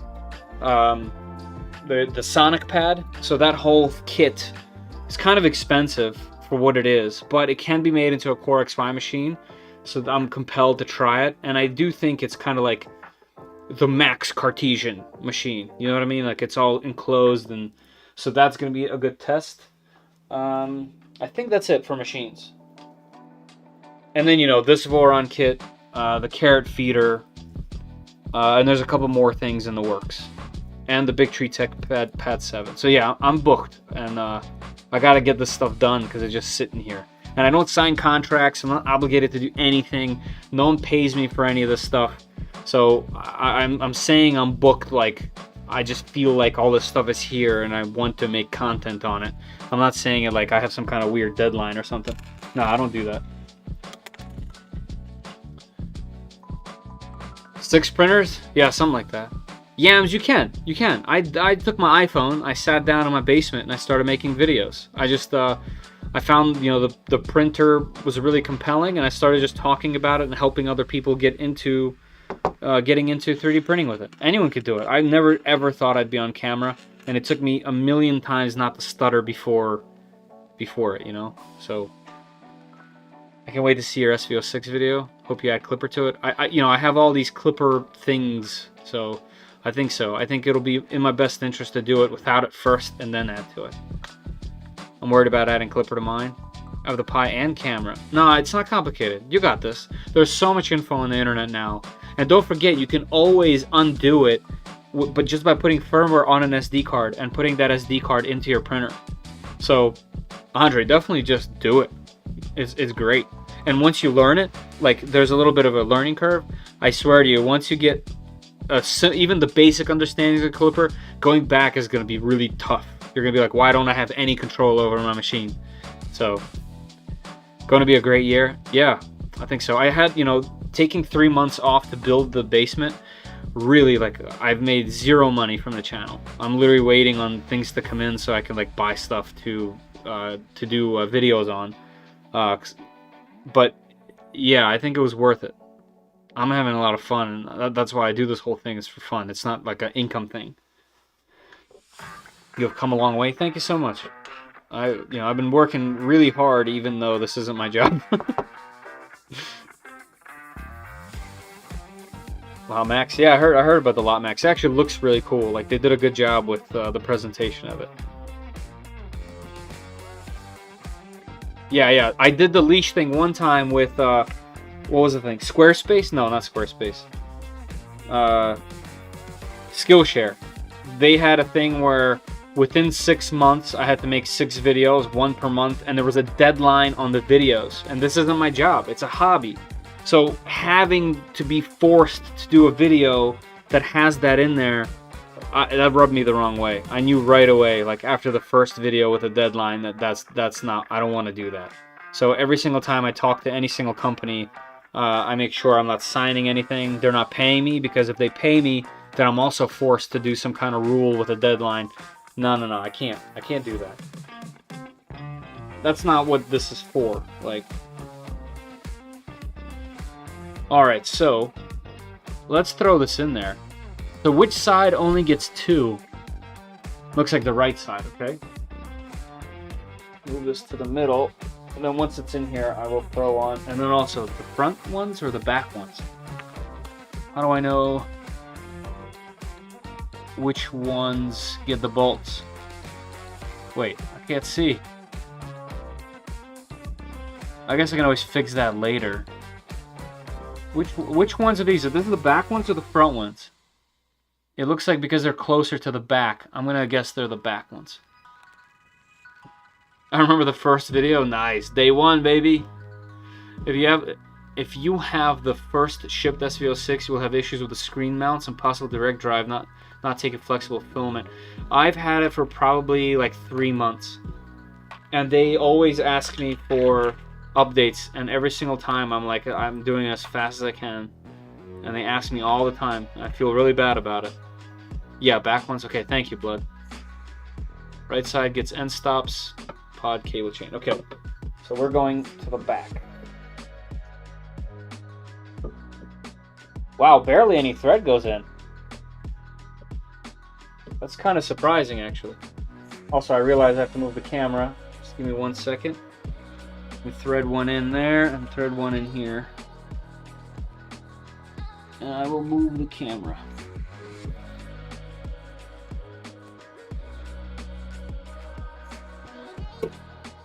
Yeah, it's a surprising amount of threads. Or lack of, I guess I should say.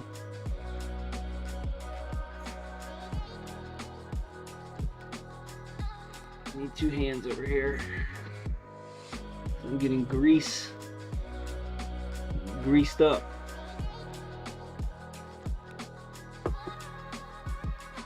Let's get that on there. Okay, cool. Oh yeah, we're close. All right, let me get a camera on this. So let me move the hardware a little bit. Move it over here. What am I covering? Nothing.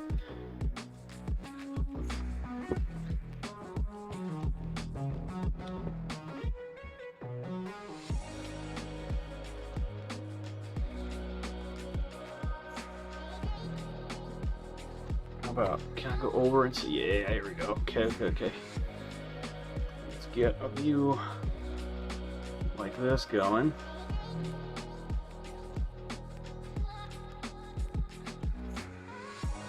Oh yeah, sweet. Will Moore, hey Will, gifted a membership. So kind. Thank you very much. Hey Andre, welcome to the gang. So cool. That's 4 of you, 3 of you guys, 4 of you. So kind, man. Thank you, everybody. Thank you so much. Truly appreciate you. As I'm sure the people that are getting the memberships also. I just think that it's super cool that the gift that you guys are giving is not only support for the channel, obviously, but also the fact that people get something out of it. I think that's so awesome. All right, and then we need to go on this side.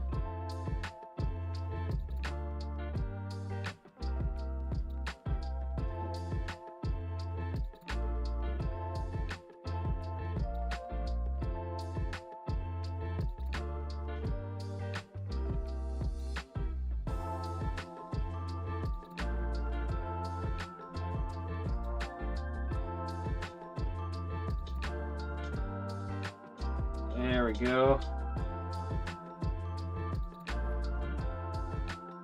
So after this, we're gonna have to align this as well.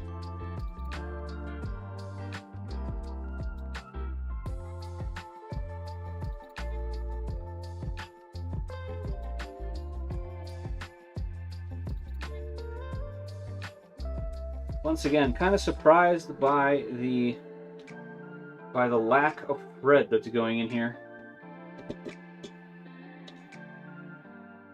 Like, it seems like I'm putting in just a few turns into it, but I guess that's enough. Also, am I tightening these or keeping them loose or what? I guess I'll find out in a second when I go back to read. I always find out after. The gift that keeps on giving. Yes. The 3D Print SOS YouTube channel. The gift that keeps on giving.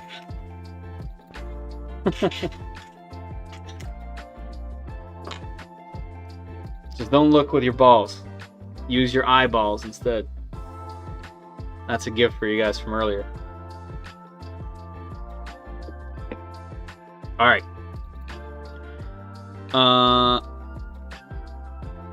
Ooh. I forgot about this piece. We need M5x16s. Use these. We got 2 of them.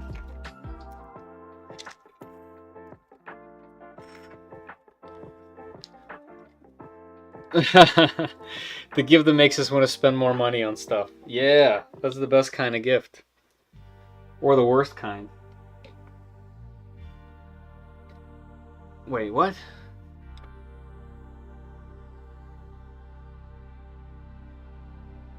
Oh, I wasn't supposed to put these in? I guess I did one of those things where I didn't read or look.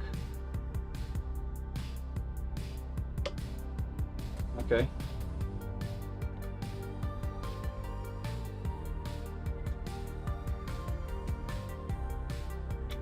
Alright. It's usually my fault.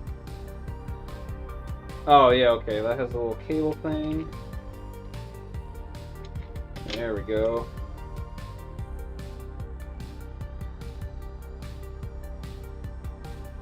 I want a membership in part 2. Nice. Yeah, this membership gifting thing is super, super cool. Are we doing any cardboard plane crashes anytime soon? I actually...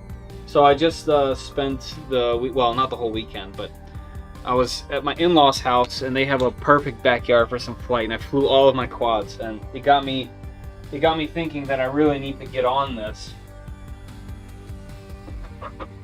So, it's almost summertime, and it's the perfect time to finally put this kit together. Every single thing for the Q trainer is built. So the next plane that I'm going to dive repeatedly into the ground is going to be plastic. Sponsored by 3D Max.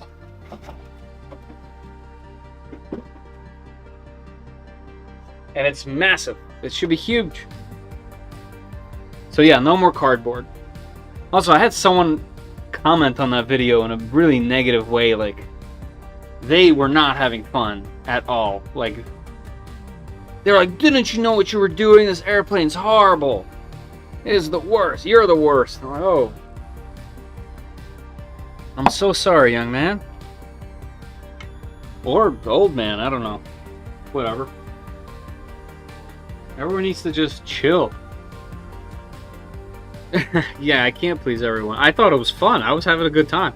How could I... Well, yeah, I guess it bothers people when people have a good time. Alright, so move the gantry all the way back until it hits the AB drive on both sides. Donk. Okay.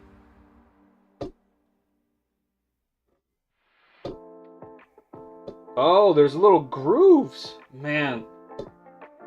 How many times am I going to say that the design on this is crazy? There's little grooves that fit.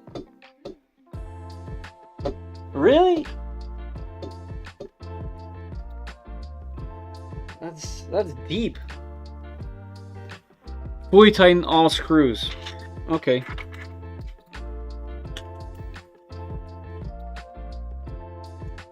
I'm going to loosen these again.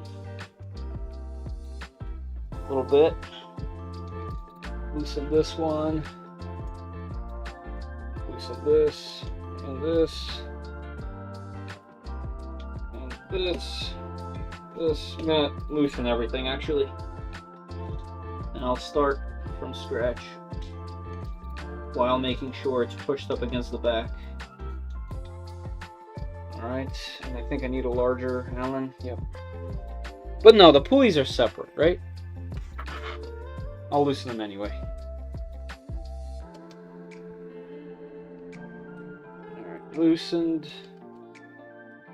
Loosened. Loosened. Loose. Loose. Okay.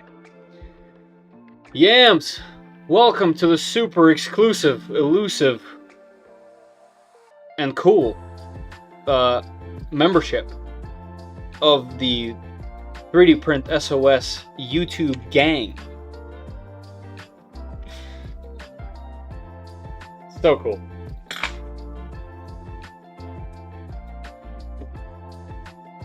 Exclusive, elusive.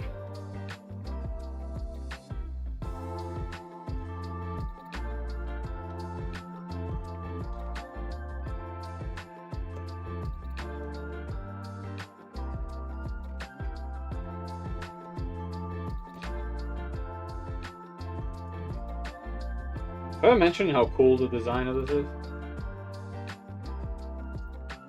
The internet can be quite toxic. Oh yeah, believe me, I've been battling this for a while, and it's getting way worse in my personal opinion. Like, in my opinion, 3D printing, obviously not as a whole, but the community recently has been divided by the faster 3D printers have kind of like really brought out the elitists, like, and the problem is they're making people feel like they're lesser because they don't have one of these new expensive faster machines, and I think that's total BS. Like I said, some of the best prints I've ever gotten were from slow enders that are $100, so people just need to stop. Like, cool your jets, everybody. It's more annoying than anything else, really.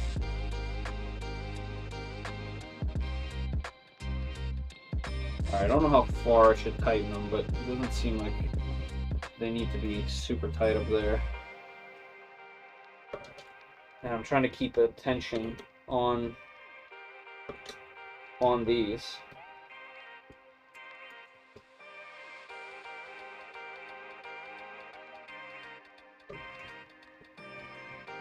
Cool. Cool. Did I do this one? I think I did.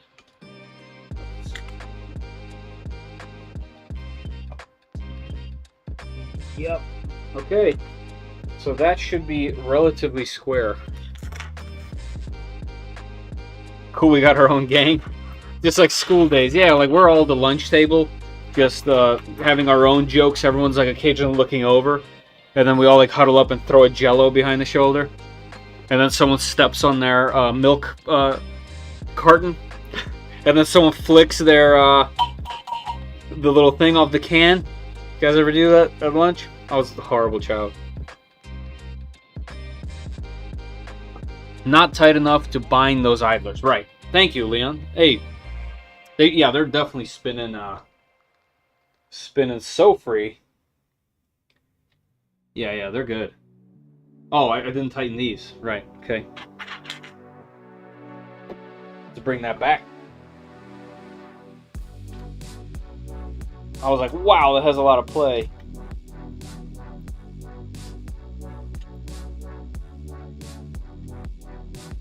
Seems like I can over tighten this pretty easily. Like it'll just go into the plastic. So I'm not gonna go crazy. I'm pretty sure I will have to tighten all this after printing for a while anyway. But probably even not after printing for a while, just after a short time.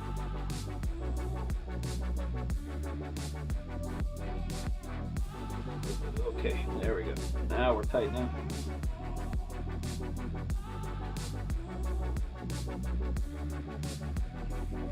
All right, let's check it now. Cool. Ooh, yeah. Sweet. And that's with lube. This is without lube.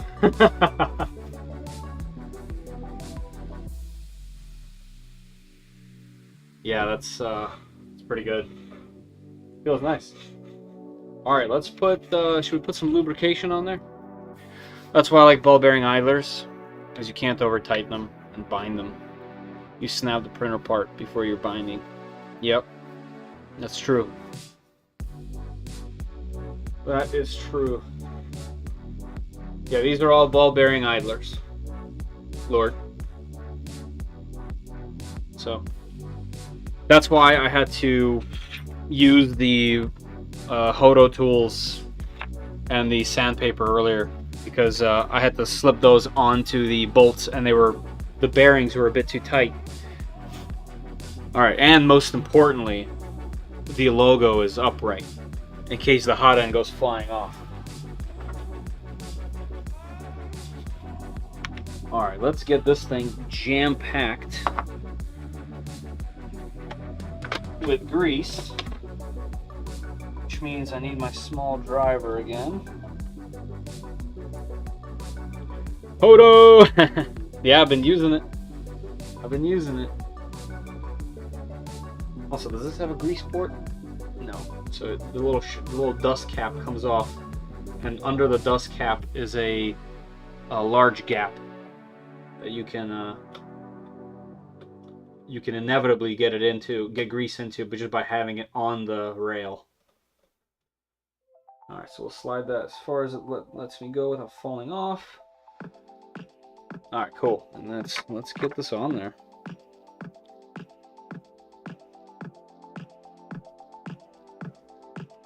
Oh, should I have put the belt on first? Guys, should I put the belt on first before getting lube everywhere? What was the best thing on the metal rods in the SV06? I assume oil. PTFE grease is the best to use. Blood cat, no to which part? Sorry, I asked like I said too many things.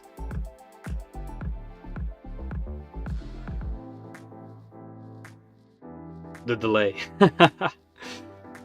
Should I grease them before, or should I put the belts on and then grease? Just grease it? Okay, thank you.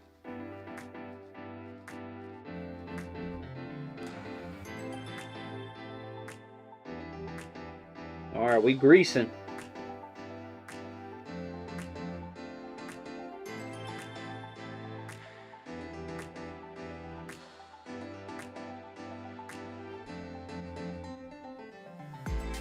All right, that should be plenty for the first pass, and I do plan on adding more grease after we print a little bit and get the printer moving.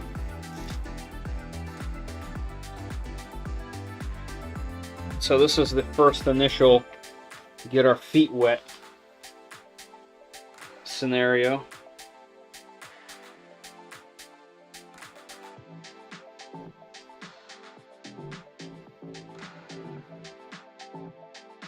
A little bit too much taken off there. Get that back on there. All right. I grease first? Okay, cool.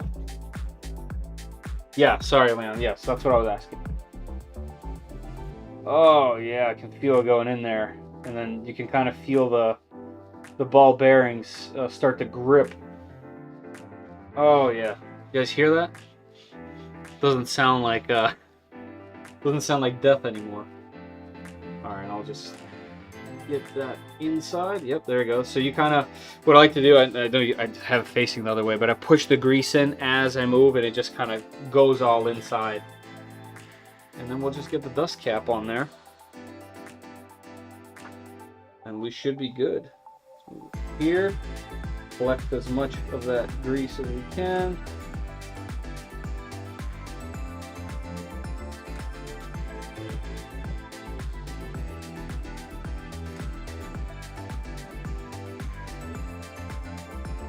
Also, I wanted to touch on another topic, which I think I've tried to cover before. You know, when people say like, "Oh, you got these printers for free," I don't consider that. I don't consider that true. Like I get it a lot in my comments where people say I got it for free, so it's easier for me to say. I put in endless amount of work. I would say that if I work 8 hours at my normal job and then come home, I work at least another 5 here, at least. You know, by grinding, making these videos and editing them. That's not free, okay? That's earned. If companies are sending me machines and not sending you machines, that means I'm doing something to earn them. I didn't just ask and they were like, okay, I'm providing something back. If you are not doing anything for them, or not necessarily for them, but providing any kind of service, and you ask them for a free machine, they're gonna send you a bill or an invoice. They're not sending me one because I'm paying in a different way. I'm evaluating their machines and giving them honest feedback. That's all valuable. Sorry, I know you guys didn't ask, but I had it in the old brain bucket because of some comments someone left. And I was just like, it's not free. What are you talking about?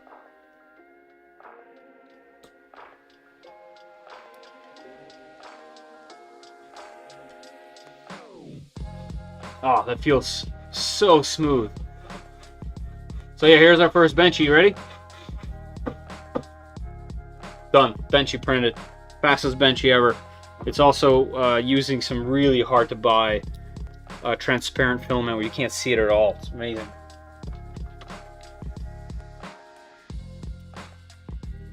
It's always the people that don't do videos on their channel. Right.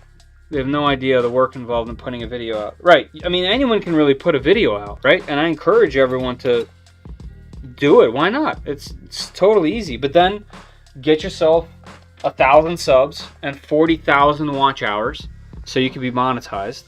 And then when you're monetized, well, then maybe you might have some say. But then they won't send you anything for free because you don't have enough followers. I still get companies that just brush me off or don't even reply because I only have, what, 13,000 or something? That's just the number. It doesn't matter. It's just, you know, you got to make quality stuff. You got to put in the work. And that's not getting something for free. That's just silly. That's why it's not offensive. That's not the right word. It's just, it's really naive. Like, you just don't know. That's all. Do you have a video on the 3D printed RC Jeep? Yes, I have several. This took, what, 2 months to do, and I have an entire build video and series. If you go to my channel and you click on the RC channel, if you watch it, by the way, please watch it on the 3D Print SOS RC channel, because that could use some love. But yeah, I have build videos on that, and the other one that you can't quite see, I'll take it off for you. Actually, can I bring this camera over there? Yeah, it won't reach. The cable won't reach. But you'll have a view. That D90, it's the wagon version. Oh man, you can't really see it. Sorry, the cable won't reach. That one, I have videos of me, you know, driving it around and doing some fun drives with it. So yeah, check out if you go to my channel, on this channel, there's a thing where it says my other channels, and 3D Print SOS RC is there. 8-second benchy. Yeah, almost 14. It's exciting. Nothing happens when I reach 14 or 15. It's just cool to have people enjoying my stuff. Yeah, they don't know what they don't know. Yeah, I don't know why I mentioned it here. You guys don't deserve that, but like I said, it was just stuck in there. Super lube. I bet you do, Will. I bet you do. Also, it's probably good stuff. I'll look into it. Alright. Move the gantry all the way back. Tighten everything. We did that. Feels good. Fantastic, actually. There's grease everywhere. Too much grease. It's not going to look good in pictures anymore. And that's a problem, right? We'll just smear that in there.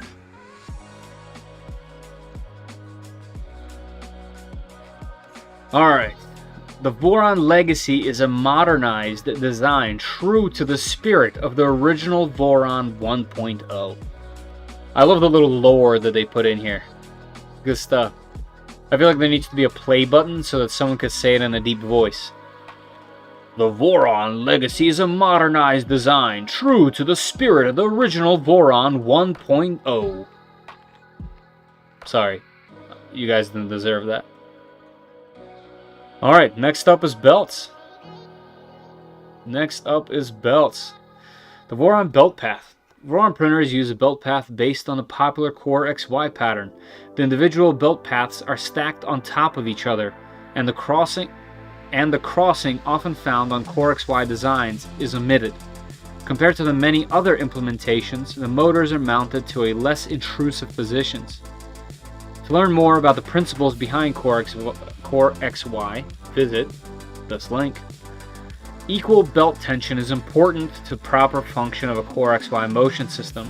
We recommend to run one belt to get the required length, remove the belt from the printer, and cut the second belt to the exact same length, as both belt paths have the same length. This is an easy way of getting a consistent tension. Okay. Noted. The fun part. Yeah, I don't know what to expect here. Kind of scared.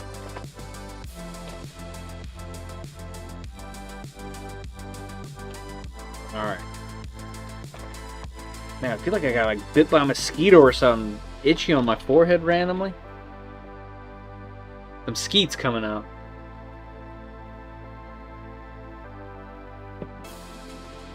Alright, we got both belts. I took them both out because I want to see if they're exactly the same length, because then I don't have to take one off. Whatever I need to cut off, I'll measure that part, and we'll do it that way.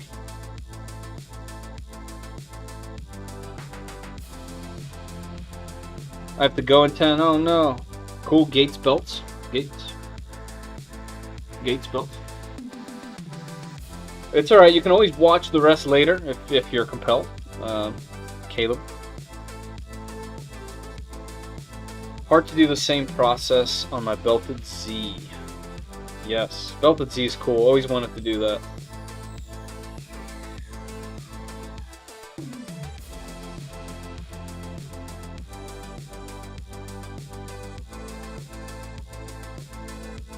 I'm going to assume these are exactly the same length, but worth checking. Start from toolhead carriage. Feed it one way. Use a long pokey tool like an Allen key to help guide it around the pulleys and idlers. Jose, I'm done, guys. Thanks for the time. No, thank you, Jose. Thanks for joining. Thanks for being here. And have a good day, good rest of your day/night, depending on where you are. Okay, so they are exactly to the T the same length, which means I can install one, and whatever I cut off, I can cut off of the second one. I don't have to fully remove it from the machine. And on the rear, be extra careful that you don't accidentally wrap the belt around the plastic. Really common problem. Okay. Kind of like when you're putting a chain through the derailleur. There's a little tab on the derailleur that you can always go around by accident. I still do it to this day. It seems like the same thing. Zip ties. Oh, like to push it through. I have a bunch of Allen keys right here. They're pretty long. Like real long, actually. So hopefully that'll help. Feel about the Z on my X2 has worked so nicely. It helps support the NG direct drive. Nice. Yeah, both things are cool. Alright, let's see how this is done. Wow, so it just shows you like this and you have to just do it? Oh.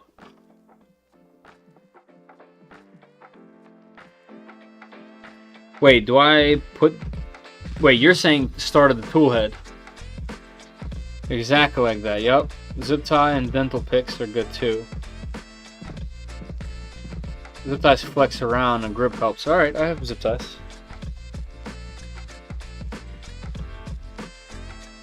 How's that?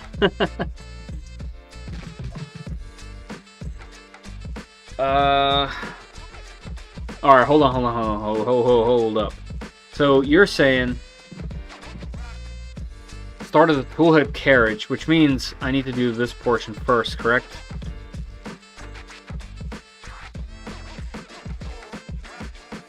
So clamp them in. Oh, okay. So clamp it in and go this way. Okay, that's okay. Oh, that's how it's telling me. Okay, I just didn't scroll. Hold on, let me just scroll through. All right, so it will definitely guide me the correct way. Wow, this is crazy. Not my first Core XY, but my first time putting a belt on a Core XY. Wow, this is just one belt? Oh, right, and then it has to go the other way. Jeez.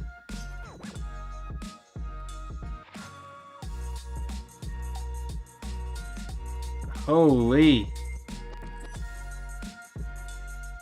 Should I put... Okay, here's another question. Oh, wait, you need this many zip... Wait.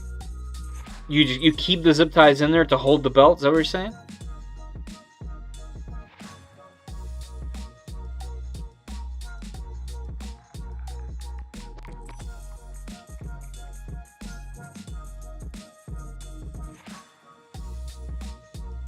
I was waiting for that comment. Well, I got plenty of zip ties. That's not really a problem. I'm gonna prep this thing anyway because it seems like a good idea.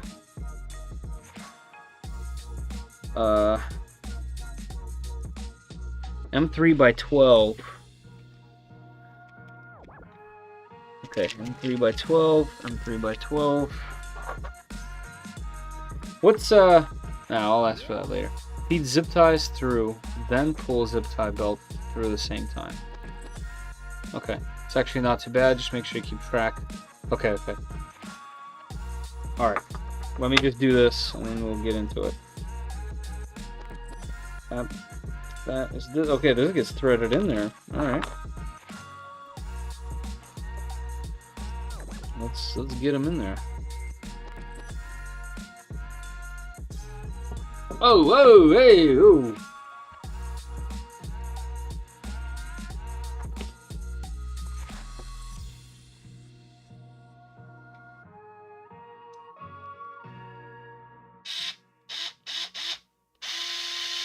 How far do I go in, right? 3? It says 3 millimeters. Okay. So a single bolt like that. Ah! So much torque! Gosh, it ruined my grip completely. There we go. There we go. I'll be able to hold it like that. Stop it. There we go. So that should be 3 mils.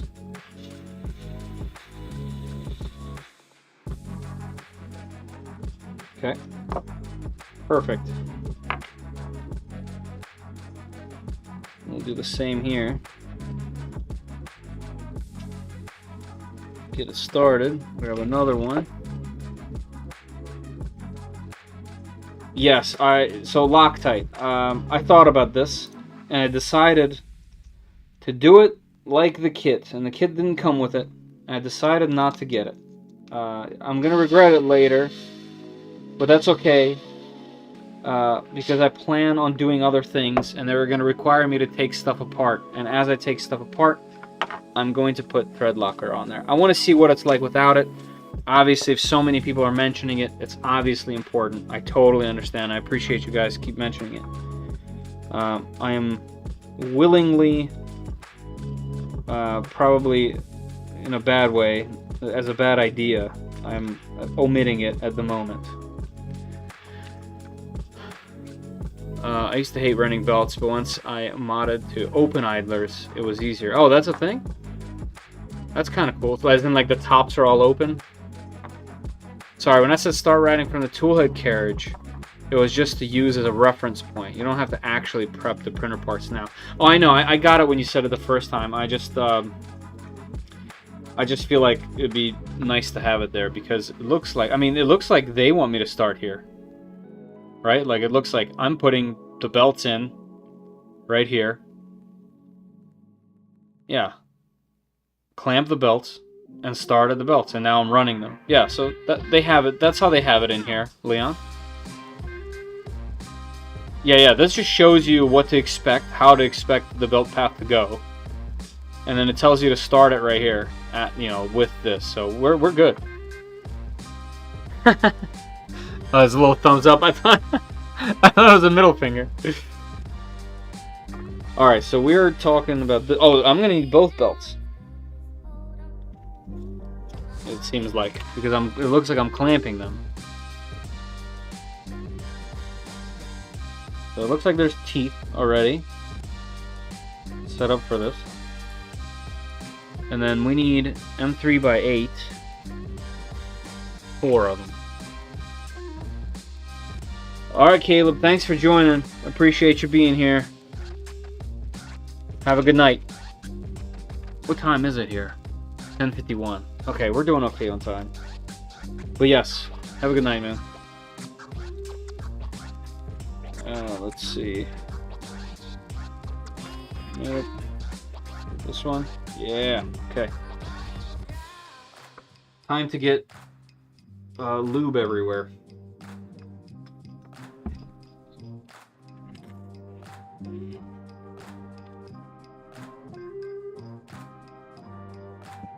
Okay, I think this thing is zoomed in a little bit still. Let me check. It is. Go wide. There we go. I know it's like a black machine on a busy background, but it's what we got.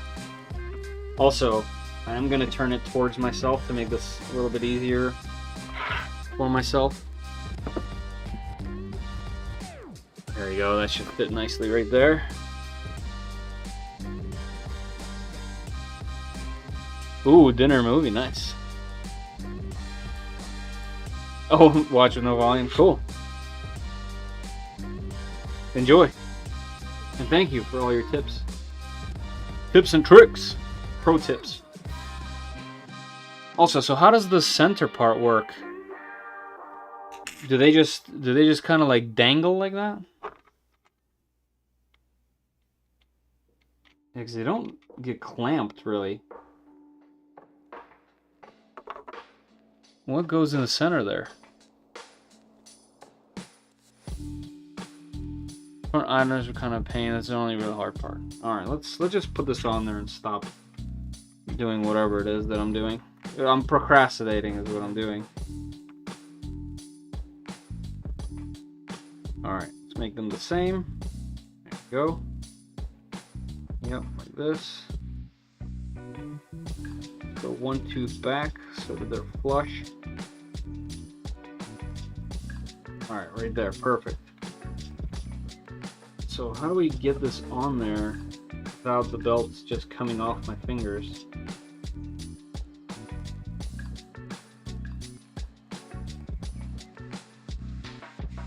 I guess like that. Okay. And then let's attempt to align this in some way, shape, or form right there. Alright, we got it. So I'll keep it loose, but enough to grip the belts. Where's the other one? Clamp against carriage, yes.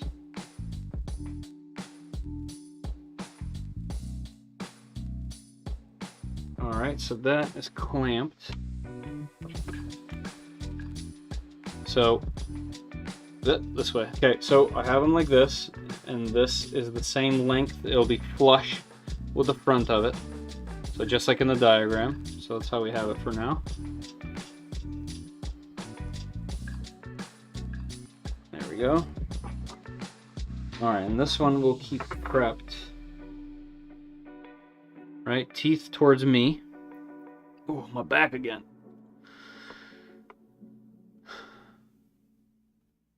Alright, let's do the top one first. Alright, I might have to turn the machine, you know, it'll be out of view, I'm pretty sure, but I think I have to get this thing done correctly. Alright, so first one goes through here and out the back. Okay, easy.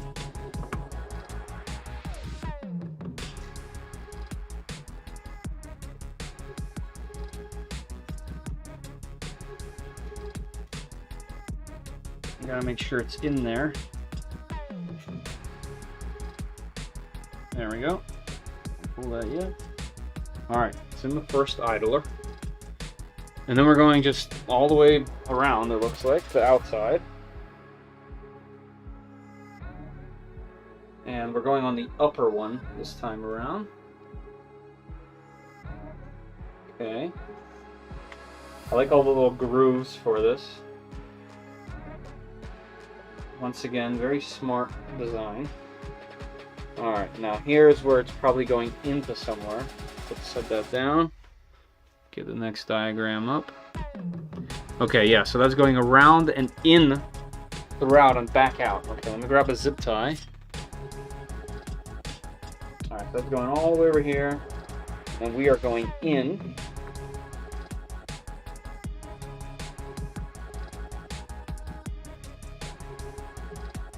Actually, Allen key looks like looking good. Yep, got it around that. Push it through a bit, and we'll do a little loop like this.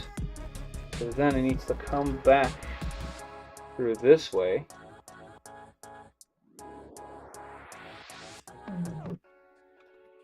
Where are you? Okay, I had too much. Take some out. There we go. Okay, out this way. Let's just pull it tight.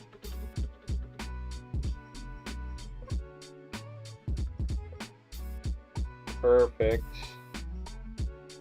Alright, and now this should go down this way. And there's a nice little channel for it. Very cool.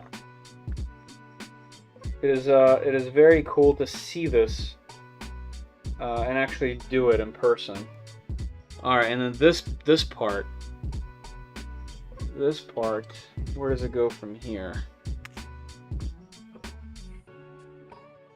Oh, it goes all the way forward, so past this. That I didn't expect. It's going this way.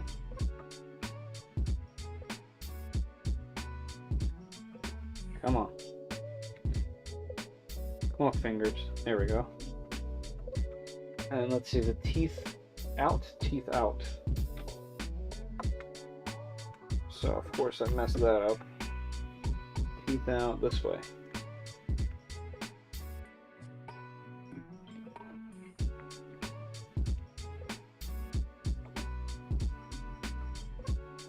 Alright, I gotta feed it back through. Trying to do a shortcut, but clearly not gonna work. Alright, there we go. Alright, what we got going on?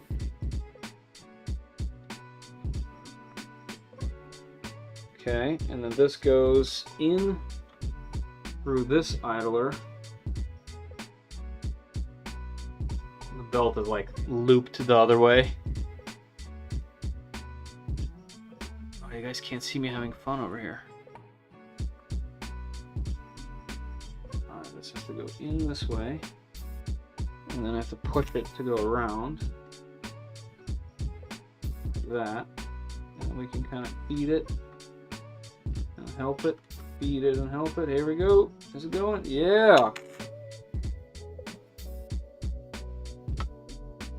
And this has to go up top here, not on the bottom.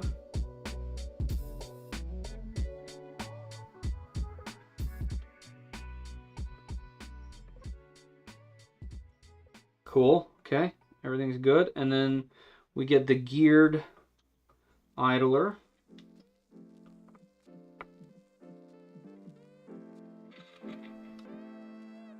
All right.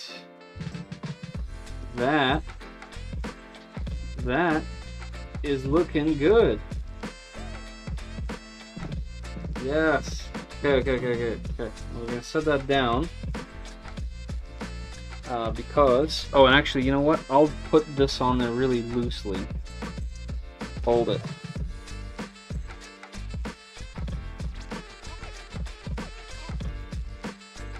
Any giveaways? Haha, Quinn, man, I remember from last time. No, I'm still saving up a bunch of filament to do it.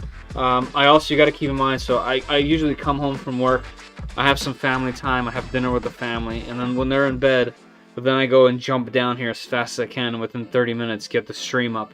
So to do the giveaway, I gotta do some more planning and find time like during a weekend to set it up so that it's fair and everyone gets their stuff. So you gotta cut me some slack. But I am literally like getting products from people, not to myself, literally for giveaways. So stick around, and I definitely plan on doing them for sure. You did better with the front idler, yeah. Boom. Absolutely, I'm literally gathering. Right now I have 5 spools of filament to give away. So, and there's plenty more to do on this Voron. So I'm gonna set it up to where I set up.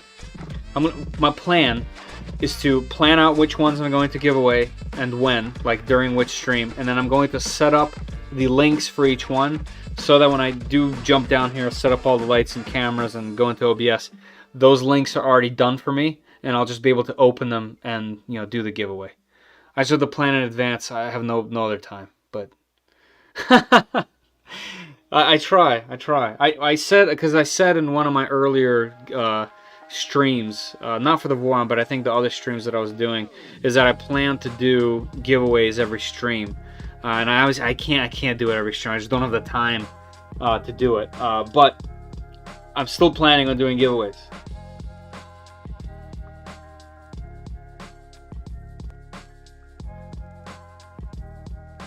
Alright, let's put that in there just to kind of... Actually, this is going to be in my way. I'm gonna undo this scenario, and I will do that when it's time. Alright, so the top one is done and ready, and I even got grease on it like I thought I would, and that's okay. It'll be fine. Alright, now we're going to do the lower belt, and this one is going to be going backwards, right? Let's see. Yeah, so it's going this way, forward, through the idler. Alright, I understand this one. Past it, okay, through it, okay. I get it. This is cool. I totally get it. Alright, let's run this one. And I'm going to need a better camera view for this side. The background is just going to be a staircase, but it is what it is. Alright, I don't even know if this is worth like a watch. I'll just keep it back over here, guys. And I'll just talk through it.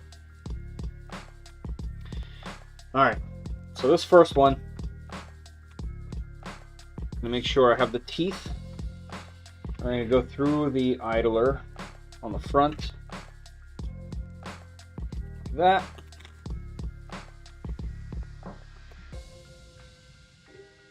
And yeah, okay, so anyone that's following along, those 2 idlers that were kind of like self-centering, they are indeed that way. I could see why this would be done that way.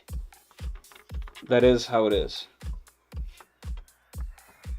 Alright, and then hold on. So as far as this goes, let me go back up, because I understand how that works. But if this is going here... Oh, okay, these are not... This one is going from the outside in, which means it's not a geared idler on this one, or tensioner rather. This is a tensioner. And where is that pulley? Okay, let's see, it's right here. Right, because this is the lower one. I was trying to put it in the front. Alright, this has to curve that way. So this is the one you were talking about, because the belt itself wants to go the other way. Alright, so we'll kind of just push it with the key, and then keep kind of feeding it in there. Hopefully it comes out. No, mine bind it up. Alright, let's see. There we go. I felt it go in that time. So you got to feed it little by little, several teeth at a time. And then it should, if you're pushing it through, eventually come out the other side. Unless I'm making a loop in there, which we will find out very shortly if that's what's happening. Because I am steady feeding it. I think I'm just binding it up in there, like into a circle. Yeah. All right, let's pull that out. Okay, I'm gonna make it round. Yeah, fam's good. I have my my kid has softball on Tuesdays and Thursdays. So Wednesday is a great time. Well, I don't know if any time is a good time to, you know, just be down here, but I've chosen this time to do video stuff. So yeah, they're good. Everything's good. Here we go. Okay, now it's going. Okay, pro tip, that made it instantaneous. Bend your belt physically in the direction of the idler you need, and boom, it's through. All right, I'm gonna come around the side. So let's pull this so that we're tight, like that, and we're on here. Yep, okay. And now this has to go between here.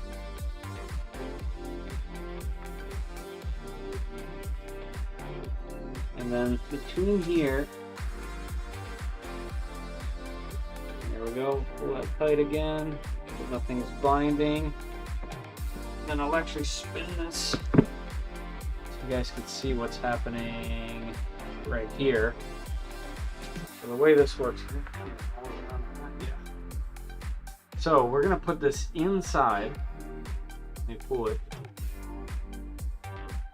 And that's going to go around that pulley here with the teeth.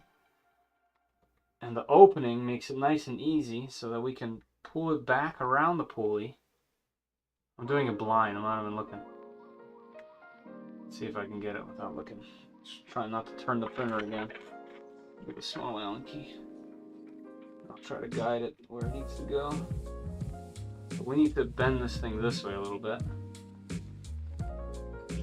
And it just needs to go around this guy. There we go.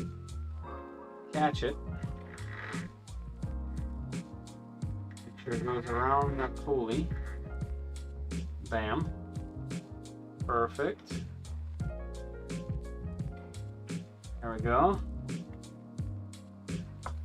Then this comes all the way around this way through here, and there's a nice little gap on this side. Nice little gap right here in the design. Whoops, I spun this wrong. This way.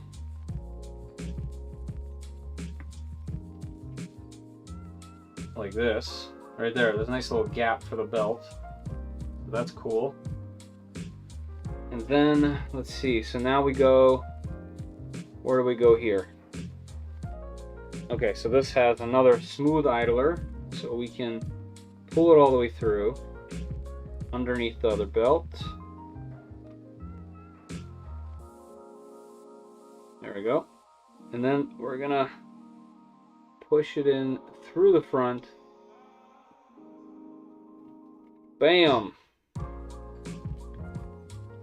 Make sure that that's sitting in the right spot. There it goes. And we are good.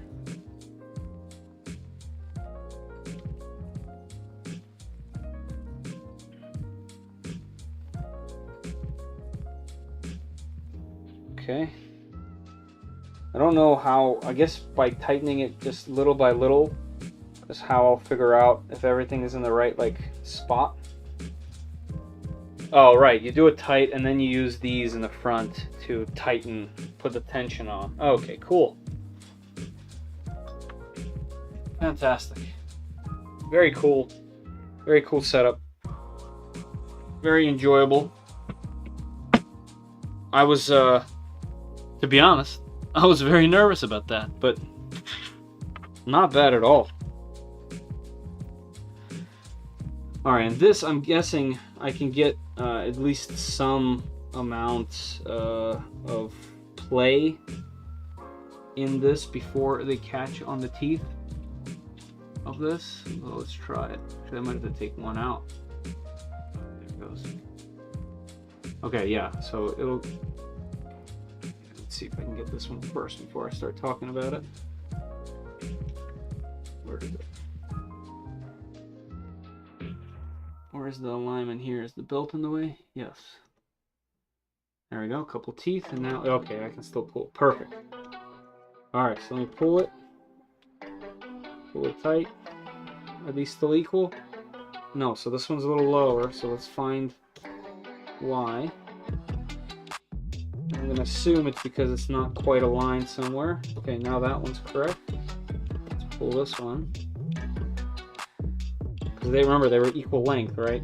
So I have to make sure these are equal length.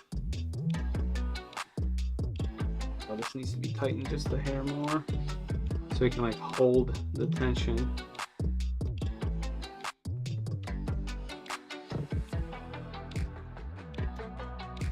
There we go, okay, that's working. All right, so there we go, that's even.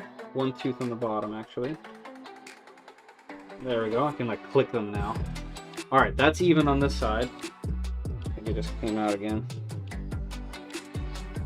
One tooth. Let me tighten it a bit more. Just enough for it all to hold. There we go, that's even on this side. And I'm just gonna go around and check to make sure the belt is all in the right spots and everything's aligned. Man, this looks good. This looks good, guys. So exciting. This is like legitimately coming together now. Those little idlers, perfect there. Perfect there. Yeah. That is superb. And these two have a little bit of play up and down, and I'm assuming that just so that they can self-align as it goes with pressure. Yeah, they want to be in the middle. That's... Yeah, the tensioners are all the way loosened. They're all the way to the back. Yeah, they're all the way to the back of the machine, which means I'll be pulling them forward to tighten. So yeah, I just wanted to make sure these are even, which they are. And there's definitely some play, which is good. So I'm gonna tighten this, I think. And the rest will be done with the tensioners. And I'll read the instructions to see what they say. Because you want it to be, like, you want to have some play when the tensioners are all the way loosened, right?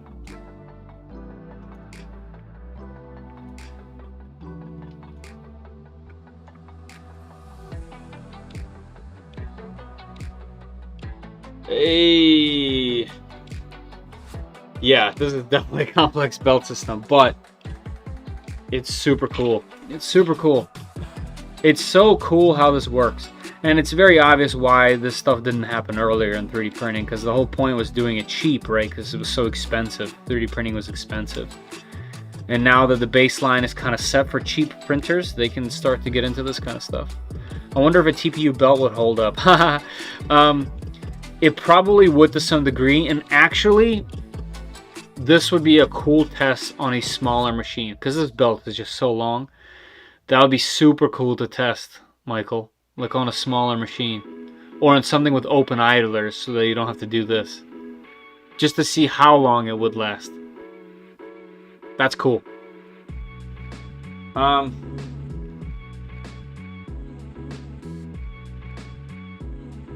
I mean, you know, it's super smooth. Are there some like bounce right here? Something is jumping, and I'm guessing it's jumping teeth because it doesn't have enough tension. Yeah, it's jumping literally on the teeth.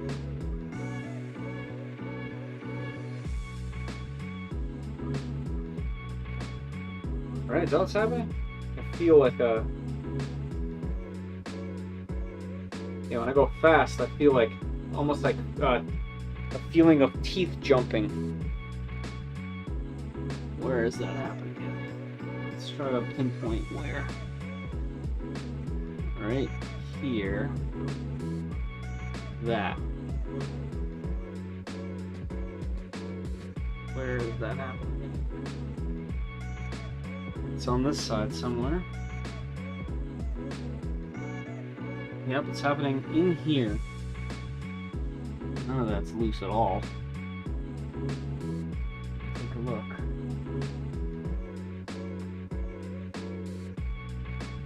All right, I can't see inside of that.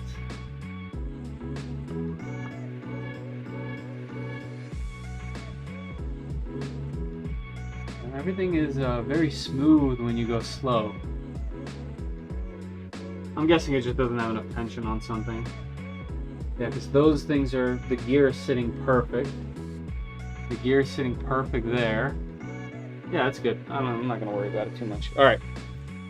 When do I clamp these two things together? Let's find that one. TPU belts. Check out the Moldbot. That's fully 3D printed with 3D printer with TPU belts. Really, that's super cool. So there you go, Michael. Made some Fusion 360 using my belted Z. Took a bunch of line. Look online. A bunch of people have done it. Oh, that's neat. You could pull one more tooth or just tension. I'm gonna tension. I want it to be like somewhat loose when there's zero tension before I cut these, and then I'll tension them.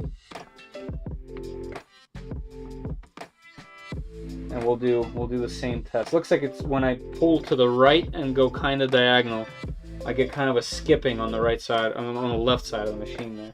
But hold on, let me keep going. I saw that I'm gonna have to attach this. Here we go. So those are in, lightly loosen. Let me loosen these a little bit. I just wanted to make sure they're both equal, since they mentioned that specifically.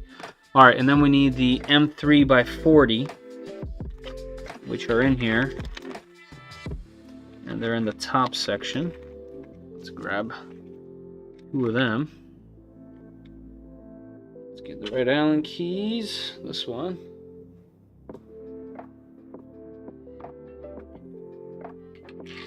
I'll go all the way through.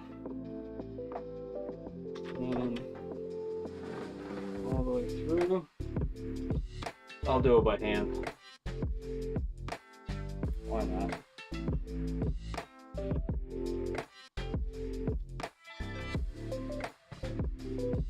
This is why I have the Hodo. And look at me using it.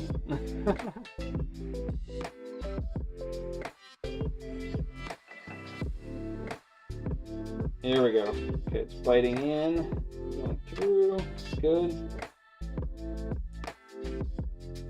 I can see it tightening, which is nice. Like the two pieces are coming together real nice. All right, that's tight.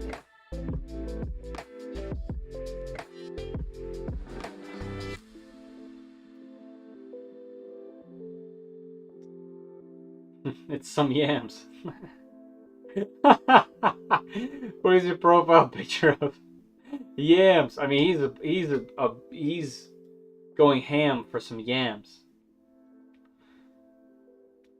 I got the wrong belt. I wanted to get up and going and printed a different one. Sizes. That's a program for SCAD. Make belts. There's a plugin in Fusion 360. Yeah, I mean that's super useful. Hold on. Why are these coming all the way out? Hold on. Did I get the wrong ones? M330. What are you? Oh, the top is M340. Wait, even that's coming out though. The bottom is M330. Okay, let me get the Hodo.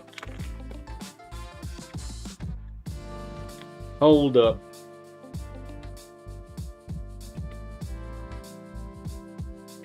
Ah! So much torque. No, wrong way.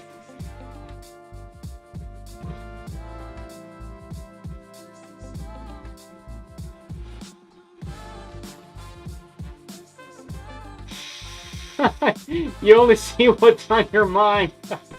Nice. Good comeback. Hold on, Mia. I'll take this one out as well.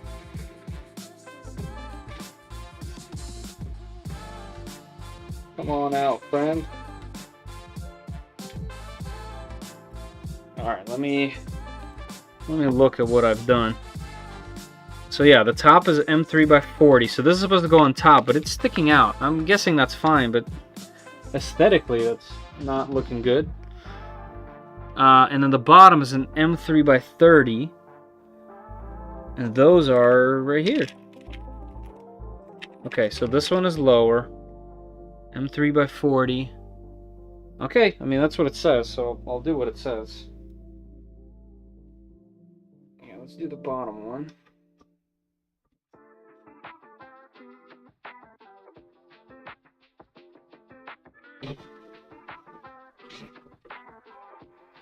Yeah, like the bottom one doesn't stick out.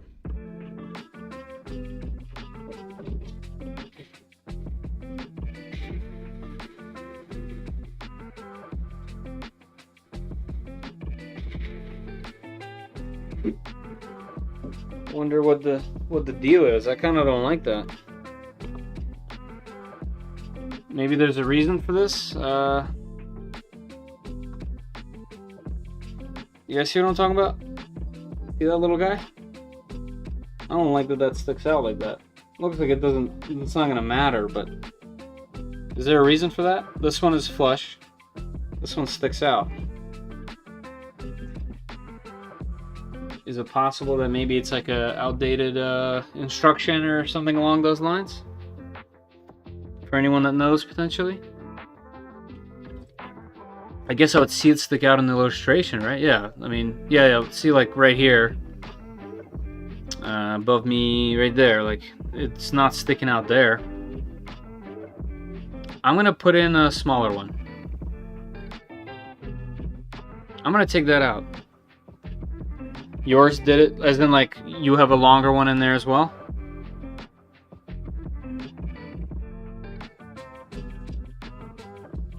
I'm gonna pull that. I don't like it. I don't know why. And it should be fine with one of these. And you know, I'll check it. If it doesn't bite enough on the... Oh, I see. It won't reach. No, it will. This is going in. Yeah, this will be the perfect length. I'm just gonna do it. I don't like it. Right? These are supposed to be custom machines, right? This is my custom touch.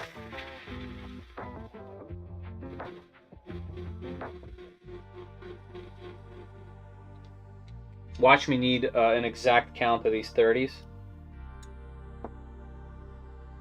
It's trying to run away from me. It doesn't want to go in there. Yeah, OCD is gonna kill me. I see that thing every day. Can I get it to bite? I see it trying. Let me push this in. Yeah, we're in there. Perfect. Now, see? It's these little things that make me happy. Now there's nothing protruding anywhere. We're looking good. I'm gonna need that one later, and I'm gonna regret it because I won't have it. And then I'll probably end up having to buy an entire kit.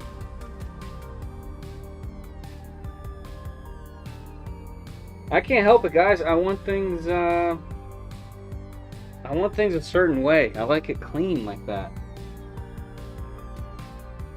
Okay, it had to have been tension because no more skipping. Because they are a little bit more tensioned because they were tightened down. Let me tighten down this carriage now.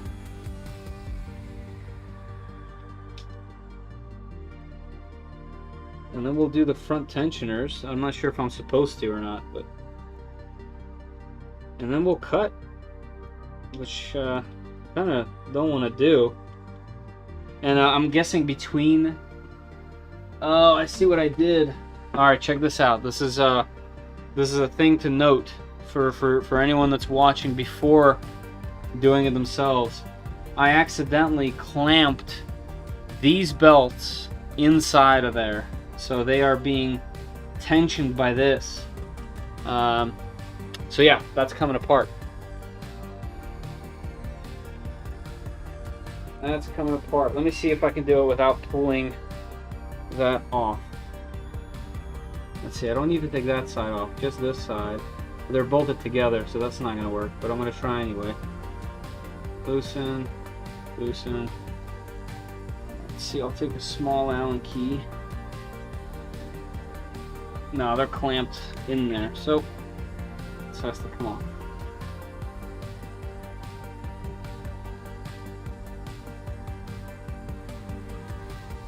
Okay. Okay, can I get them out of there? Maybe that won't be a problem. Maybe it will. I don't know. Almost, come on. There it goes. Okay, that's one.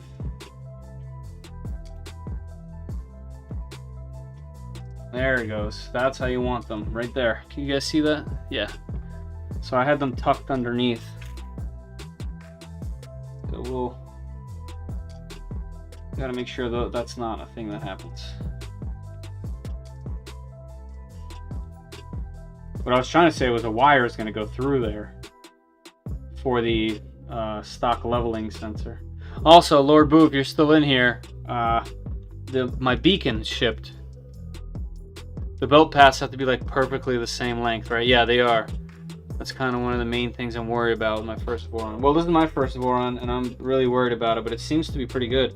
So I know they're the same because I measured before. They were the same length, and check this out. So keep them tight. Bam, same length. Lord Boo, beacon soon? Yeah. Once I get this all built up, and yeah, I want it to have it. I definitely want it. So we will try. We'll try the beacon. I just have to figure out how do you do Z if you have. Can you do just beacon? How would you do the Z offset? Because I think ideally I'll either have some kind of clicky sensor to get Z offset, right? Like, or tap, obviously, but tap's a little bit more complicated. Especially on this, don't I need to run CAN bus for tap? And that seems like a big step. All right, so that's all good. Let's put on just a hair of tension on this. Let's do, so they're all the way out, right? Yeah, so let's do, here, I'll measure it this way. I'm gonna put it up and we'll spin it 2 times. 1, 2, let's do 3. 3 turns. And we'll come on this side. 1, 2, 3. So that's 3 full turns on both. Getting tight. I know there's like an app for this. Let me see if I can get it to skip now. That's what it was. That's what it was. I just needed tension. I mean, that is smooth.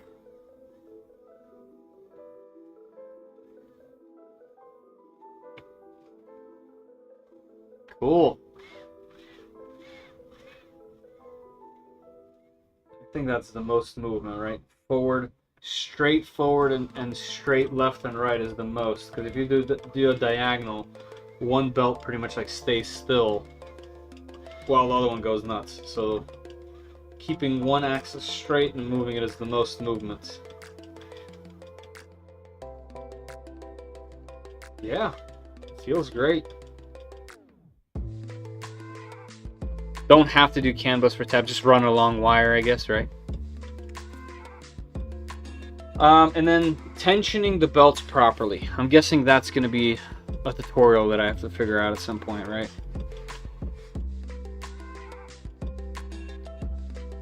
Alright, looks like I'm cutting this. Grab both belt ends, pair of pliers, pull the belt tight. I don't have to do that because I did it the other way. Both belts are cut exactly the same total length. Yep, okay. That's cool. That is so exciting. Yes, I'll check this in a second. The wires from inductive probe will work. Oh, you can just literally cut them type deal? I gotta find the sensor actually. Let me just check. Ooh, it's looking so smooth. Alright, let me put it this way to bring you guys along. Oops. Just pulled everything out of the hub. Hope not. Let me lower this for a second. Alright, so here's our belts. Check that out. It looks so good.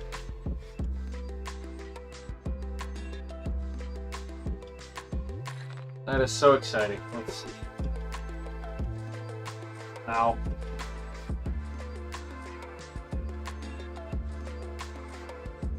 Yes. Core XY. We are Core XY. Is that a song? Should be. This thing finally has some decent weight to it.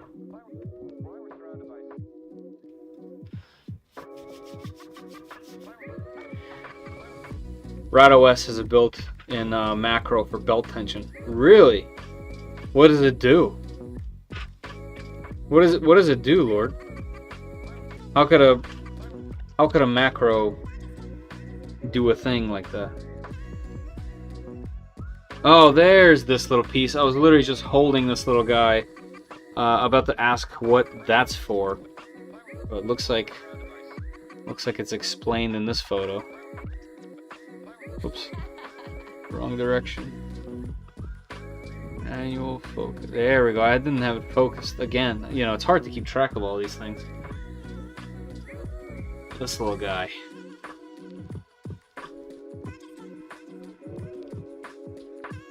Cut the probe wires about 150 mil. Really?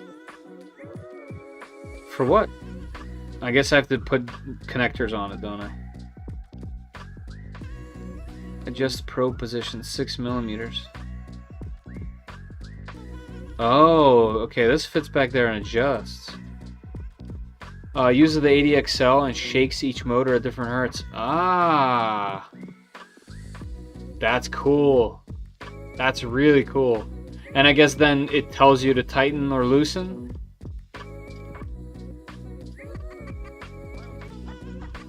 Yeah, that's neat. I don't know if this kit has an ADXL. I think it does. If it doesn't, I have a few. I have a USB version from Nero's Nero 3D's DIY, except I had to modify some things because I'm using a slightly different sensor on that one. But then I also bought an actual ADXL, and I have one of those. So if anything, I'll add one, but I think it has one. Alright, let me find the sensor in the kit. So it looks like it's going to be micro switch, limit switch. It's going to be in the bottom here. Tape, axial fan, fan. Weaving casing. Interesting. Alright, heater, thermistor, end cable, Voron. That's got to be it. Tells you hertz and wave patterns, so you adjust based off that. That's really cool. I'm guessing you can add that macro to whatever. It doesn't have to be RadOS. Good morning. Hey, Bjorn. Just bought my secondhand Aquila X2. Heck yeah. Use your videos for that. Absolutely. I'm glad you got them up and running. That is cool to hear. So we have this nicely set up probe with the wire, and I have to cut it? What's up with that? What's this for? It's an extension. Does it say? No. Voron TL Q5 MCZ proximity switch. Feels nice. Surprisingly heavy. Bjorn, I don't know when you joined, but I just got the belts all in and tensioned to some degree. I didn't tension them perfectly because I'll do that later. But that feels really, really nice to have that under the belt, you know. So I'm excited about that. And now we're figuring out this portion that you see right here. Cut the probe wires about 150. Why? Why would I want to cut this? I'm legitimately asking. This seems like it's long enough to reach all the way down and plug right in. And there's even an extension. Guys, any idea why it's telling me to cut it? Does the kit have a toolhead PCB? No. No, it doesn't. I don't think it does. I think this one is, yeah, I'm actually sure of it. I'm gonna look, but I definitely don't think it does.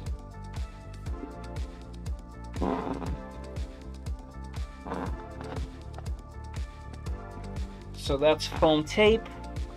That's all fans. So if anything, it would be in the one that I just picked up and that doesn't have it, or it would be in here. This is extruder, zip ties, this crazy mount thing,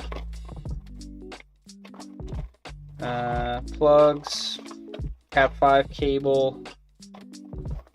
No. That's why you would cut it? Oh, for the tool head. Okay, so I'm not cutting it. Yeah, no, this is still the old school simple method where all the wires run through the cable chain all the way to the back.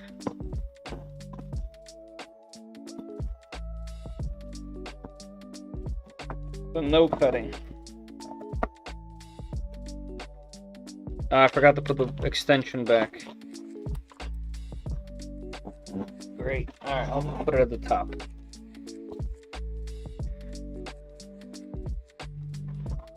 Okay. There. These things go in that corner. Alright, zip ties can get out of the way.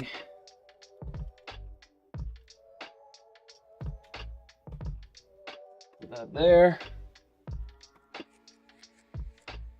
That can go back. Okay. Alright, so we're not cutting. And then we're gonna need M3 by 30. Aha, here it is. Let's see if I have enough. M3 by 30s are here. Oh yeah, we have a ton. 23 of them. We need 2 of them. They're heavily greased.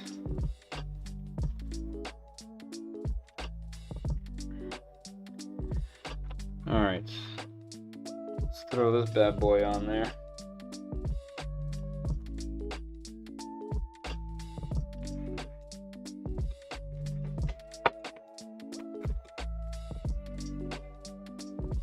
All right, I gotta cut the belts.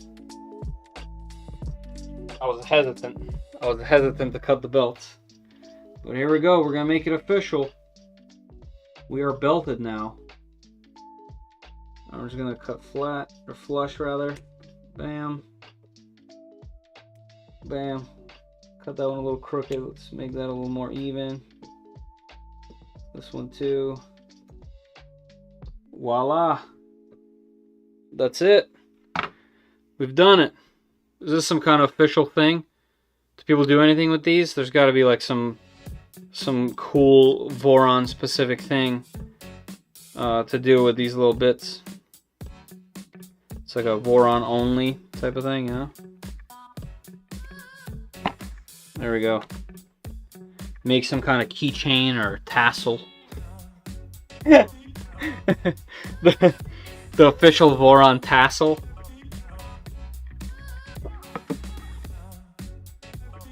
Man, loving this kit so far. I have nothing to complain about, not one thing. Alright, so the sensor goes this way, looks like. And I'm guessing I gotta get this wire behind these belts. Yeah. Okay. Yep, like that. There we go. Get it nice and tucked in there.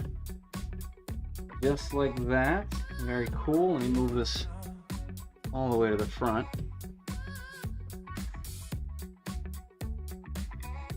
Alright, and then this, we need this Allen key. It gets bolted from the front into this very interesting little piece. Clever, very simple, and very clever. It's so simple that this is one of those things where you see some of this design work and you're just like, why didn't I/somebody else do it? It's very well done. Alright, and then I need to measure 6 mil before I tighten anything down. And I will do that via a 6mm M3 or M4, whichever ones are less greasy. Here we go. Yep. Yeah, it's so good, Jeff. They're like brilliant. Alright, so I'm going to take one of these little 6 mils and I'm going to put it on the bottom here, like that. And I'm going to go up until it butts down. Whoops. Let's see, let's go on this side. Right there. And I'll tighten this.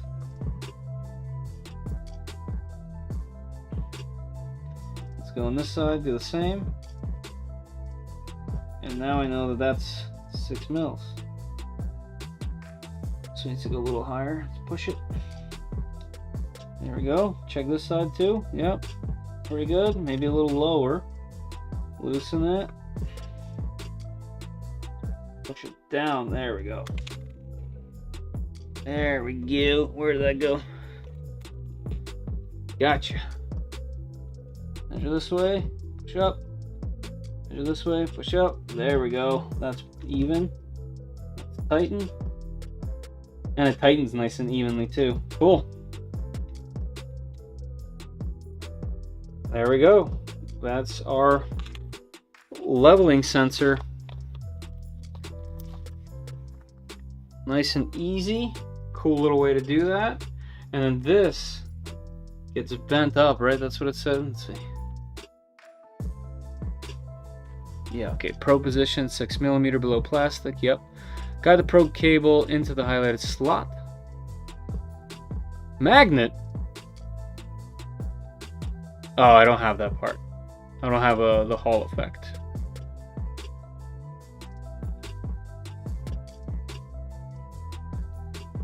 Right, we determined that earlier. Yeah, because that sensor thing will go here, and it's going to go forward and to the side.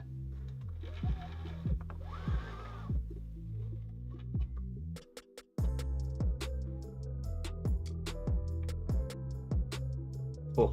Okay. Alright, let's just pop it in there. Looks like... Oh yeah, it like grips it too? Man. This guy's really thought about that. You do not, right? That is so nice. Okay. And still, very surprised that there's nothing that goes in here. Are these the holes for the caps that go on the opposite side? Does the afterburner do the same thing? I mean, does the stealth burner do the same thing as the afterburner? Because, like, there's no inserts here, and there's some kind of gap. Does the head of this fit in there? Is that for later to go in this direction? I'd have to bore it out a bit. Maybe they want you to do it later? I don't know. That would be kind of weird, wouldn't it? Alright, so we did that. Alright, the next is the print bed. I'm obviously not doing that tonight. So we made some pretty good time. It's not even 12 yet. Cool. So next time we get to do the print bed. That is awesome. Heater wires. Okay, yeah, we'll have to find all that. Hey, I was wondering what this contraption is for. This wild looking scenario. What is this? Remove the flange of the screws. Require force pull the pulley in the printed part. Okay. What the? Self-tapping. What is? Did I print this little piece? I vaguely remember something with gearing in it. So, what is this for? Wait. Whoa. Go back. This goes in there. Micro switch goes up into there. The micro switch gets held by self-tapping screws. Then we find a 5mm shaft. What in the world is this for? And then there is a plug. Okay. And then you solder that. Okay. Ah! Bed connection.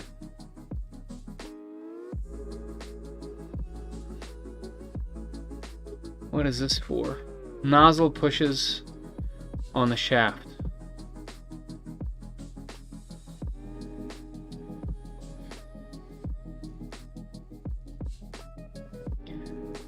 That's the Z end stop.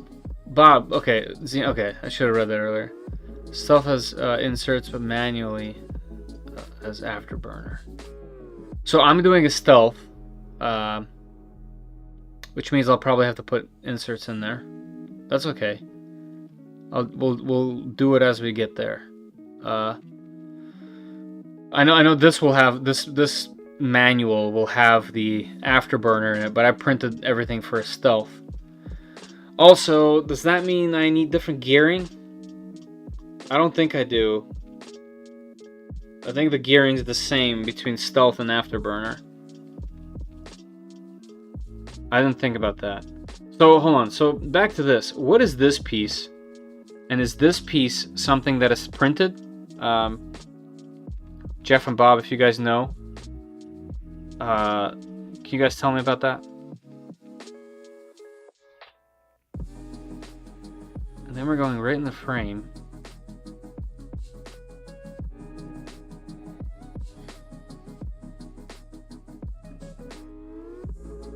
Z end stop, and yeah, it's printed. Okay, hold on. I need to look. Obviously, this isn't for today, but I just want to wrap my mind around what's happening.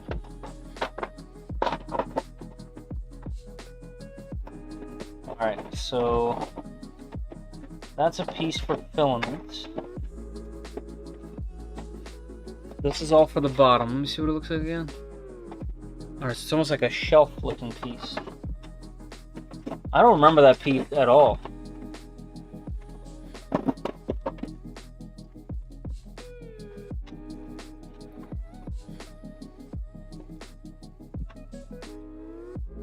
I guess that's why people print some of the stuff. Yeah, swaggle mount for under the bed. I guess that's why people print this stuff in sections, huh?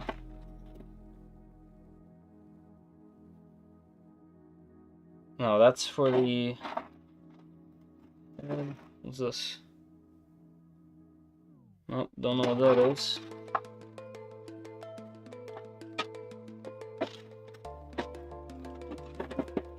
I don't remember that one. You know, I've looked at all these parts a million times. Oh, there it is. I'm wrong. It is in here. Somehow this isn't a very memorable piece.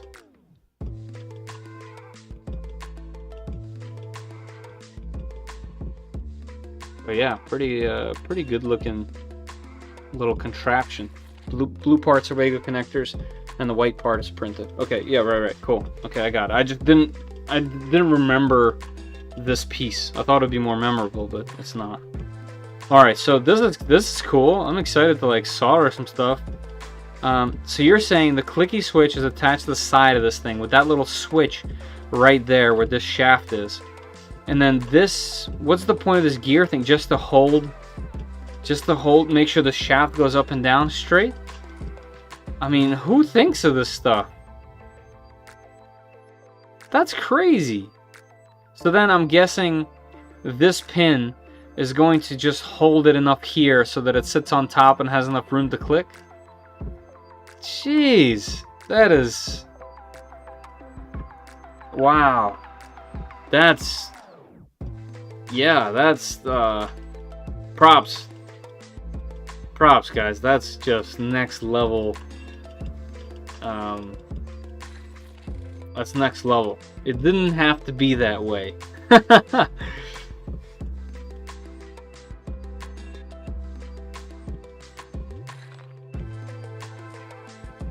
Sex bolt mod. Hey. Cool, this is cool. Someone needs to make this thing into a tri-bladed quad. This is interesting. These cool bearing things. Man, what a machine. What a machine. This thing is just nuts.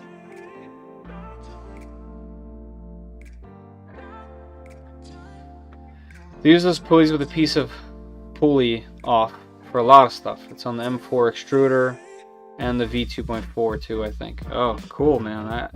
You know, I'm not well versed in this stuff yet, but my admiration is only growing. Yeah, this is quite the entry into it. Quite the entry. And so fun. Have I mentioned that? Look at this little thing. Thumb bolts. What are thumb bolts? M4 thumb bolts.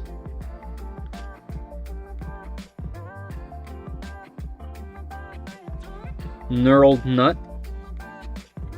No. These are the knurled nuts. Those are the bearings slash joints. Where are these bad boys? Thumb bolts. Use this as spacer for the bed.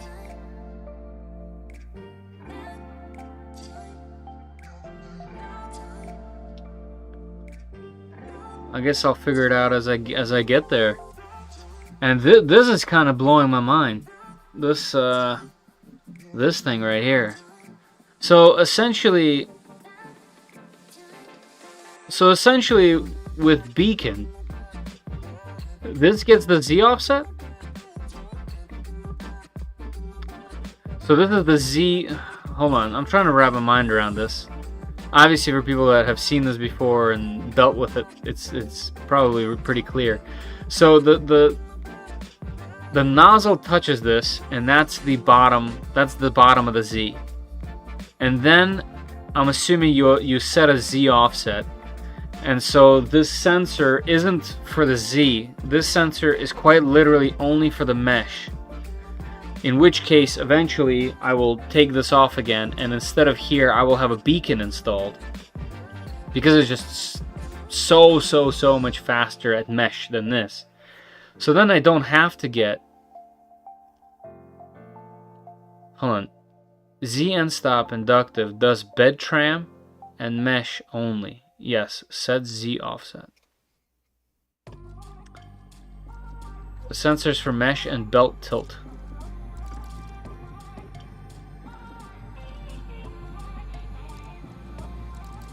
Will the beacon be able to do belt tilt?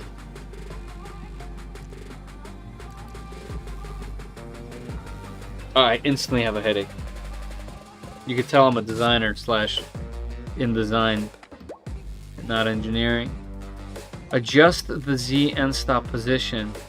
The shaft of the Z end stop must not touch the print bed. Adjust the position if required.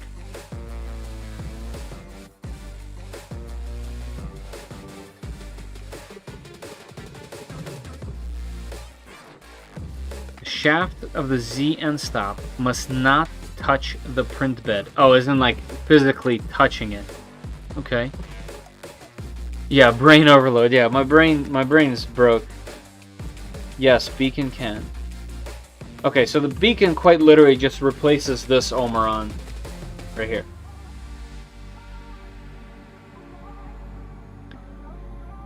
So you use a 3D printer to make a 3D printer, so you can duplicate 3D printers with a 3D printer. Weird. Yeah. Yeah. Yo, dog, I hear you like 3D printers.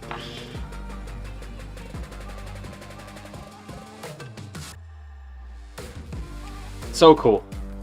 It's almost too cool. It's almost too cool. Like this is the next level stuff, guys. Oh, this goes literally on the bottom. Wow, okay. Right.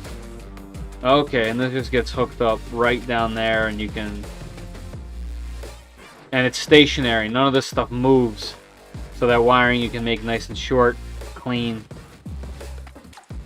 Alright, and then we just get right into this, which I'll do the stealth burner instead. What happens after?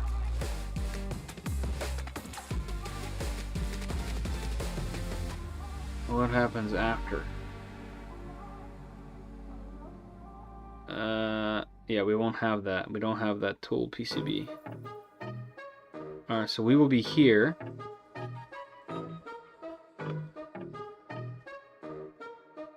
I remember this wacky piece.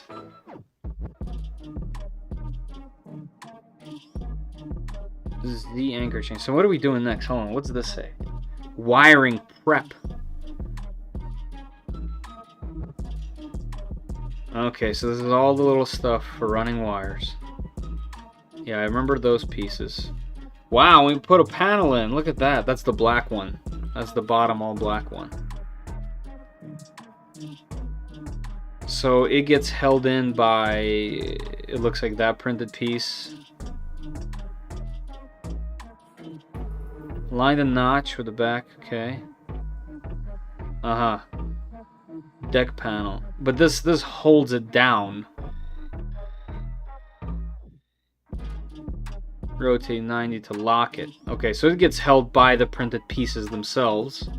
This is why you're telling me about the upside down deck. But that's okay. I'm just gonna do it this way. Twist. Yup. Bunch of T-nuts. Wow, then we just get right into rails, huh? Okay.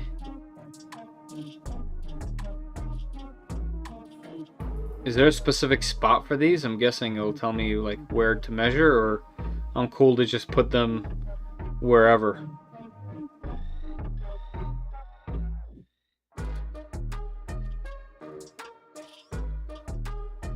What are these little things? Oh, that's a wiring guide for zip ties. Okay. Voron Trident was released on the 16th of August, 2021, really. Oh, okay, so here's about the spacing that you'd want.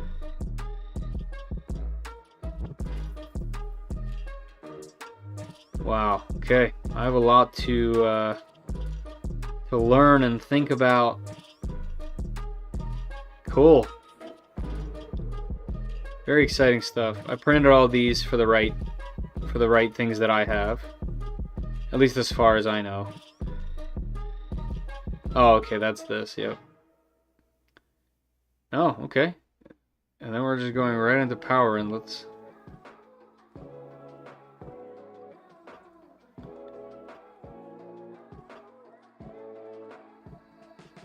Cool, and then electronics.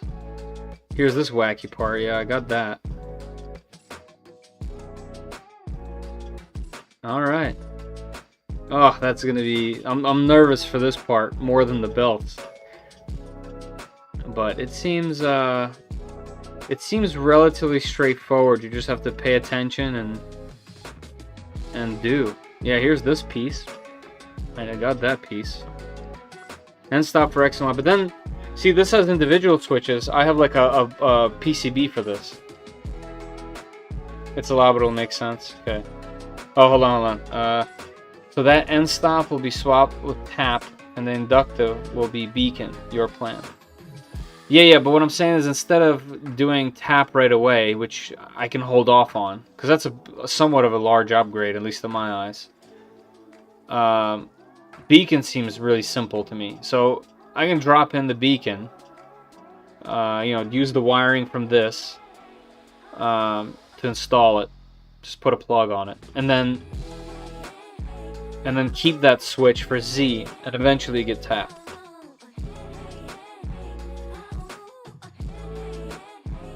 It's a labo, makes sense. Alright, Papa.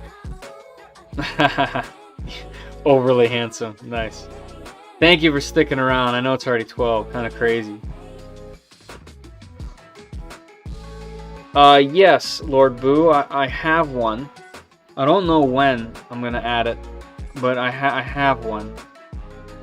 And I'd love to get something like that running. It seems like a whole nother challenge. But yeah, this piece right here is interesting to me because this has manual switches, but I think the kit has this piece on a PCB. Oh, here it is. Yeah, I don't have the Hall effect. I have this one. Man, there's plenty going on. All right, let me check this piece real quick, just so I know I have it all. If I don't, I'll print it well in advance. I also didn't know which one of these I'd have, so I printed both of them. This being this thing. So I printed this one, which I'm not sure what that's for. Printed this one, which is likely going to be the one I need.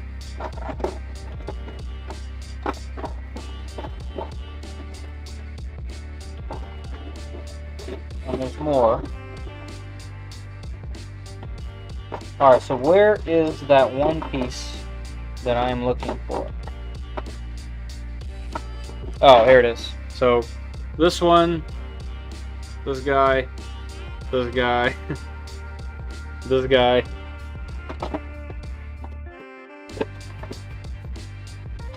Aha, there it is. This is what I was looking for. I got it. Okay. I want to re-add my care feeder. See if I can go sensorless. If not, I'll go sensor. Keystone jack spot for network plug. Oh, that's what that is? Yeah. Network plugs. Okay. Oh, here's this contraption. Yeah, we'll need that, huh? Yeah, yeah, Andre, this is, it kind of just, I thought some of the other stuff that I saw were clever, but now looking at this, it's so much further.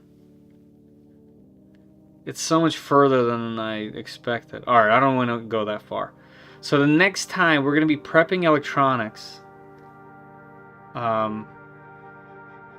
We'll just go slow. No, never mind. Next time we're doing the print head. The actual extruder and print head / stealth burner. This has afterburner, but we're doing stealth.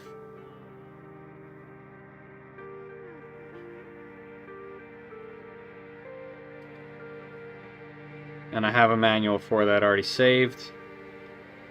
And I have my hot end for it.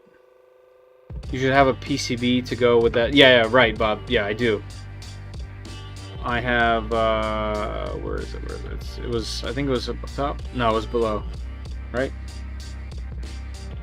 Yeah, it was below that. So the next time, right, man, okay, so the next time is bed. Wow, okay, so I went pretty far earlier. So this is what we're doing next time. The next live stream will be the print bed, which seems like a lot of fun. Yeah, wiring this up, no biggie. This guy, this should be fun. The end stop, which is the craziest the end stop. Like, it could have just been the button. It could have just been the button. This extrusions. Yeah, I mean, this is plenty to do. And a huge step, technically, like, in terms of the printer. So, okay, so the next time, we're doing the bed. The bed, the end stop, and wiring that up, wiring that, and then the afterburner. Cool. Cool. That song reminds me of Rob D's song in The Matrix. Yeah, it's very, very Matrix-y. Club to Death. Yes, I remember that. I bet this had a lot. Hold on, let's see. What's it called? Let me find it. Actually, you would see it in this view. Moyer, Divine Mania. The song's called. It's a good one. There we go. The drop. Yeah. Should have the Matrix scene going right now. All right. All right, everybody. 12:07. I think we made some pretty good time with the amount of craziness that's going on here. I was really nervous about the belt, but that's there. That skipping that I was concerned about is totally gone. That was just a tension thing. Yeah. Thank you all again for joining, talking. Hopefully you've enjoyed the stream. Hopefully this was entertaining to you guys. Hopefully informative to others that are trying to do the same thing I'm doing. And everybody that's donated in some way or bought some memberships, thank you all so much. I think that's the coolest thing to do is to give the others the gift of this thing. I think that's really neat. Lunchtime, nice. Yams, don't thank me. You're welcome. Thank you. You made a tremendous amount of progress. Thank you. It finally feels as though that's true. Like, this is super cool.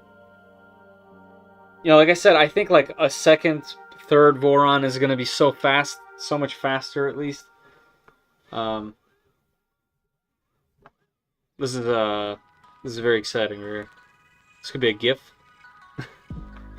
Manual benchy. Oh yeah. Sweet. Throw those belt tassels down. We're done here. Guys, I want to thank you once again. Thanks for sharing your build. I learned a lot. I'm glad that other people can use this. And maybe it will push some people over the edge if they're waiting, trying to figure out if this build is for them. This is so much fun. It's so cool to build this. I have built 44 machines on the channel. I think this is the 43rd. This is the 43rd machine. I think one is, yeah, right? Hold on. Backtrack, because some of them are in boxes, the ones that I've labeled. Between 40 and 44 machines I've put together, without counting multiple Aquilas that I have set up and built and then given away. I'm only counting one Aquila in that list. Well, one of each type. I've had multiples. And I gotta say, this is probably one of the more fun ones. Well, I guess my custom machine was pretty darn fun, but I had to make that from scratch completely. Like, I'm not following someone's manual, I was just following my imagination on that one. But it's taken apart and gone for a reason. It'll make a comeback in some degree because I have some ideas going. I just don't have time to do them, at least at the moment. I will one day.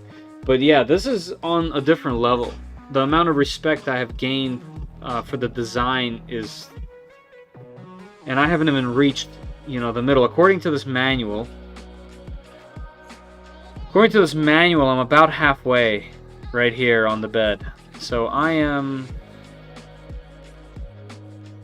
let's go... I'm here. And that's where... See that little thing that pops up? Right here, let me grab it. Oh. There it is. I am here. That is nothing. There is... so much. I guess once we get... Oh, yeah, okay. Whew.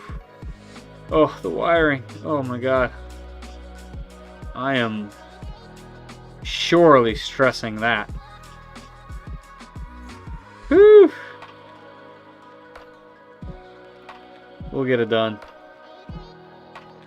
Oof. Putting on the skirt at the very end is going to be very fun. Look at that. So what's the finishing touches? Oh, the panels. Okay.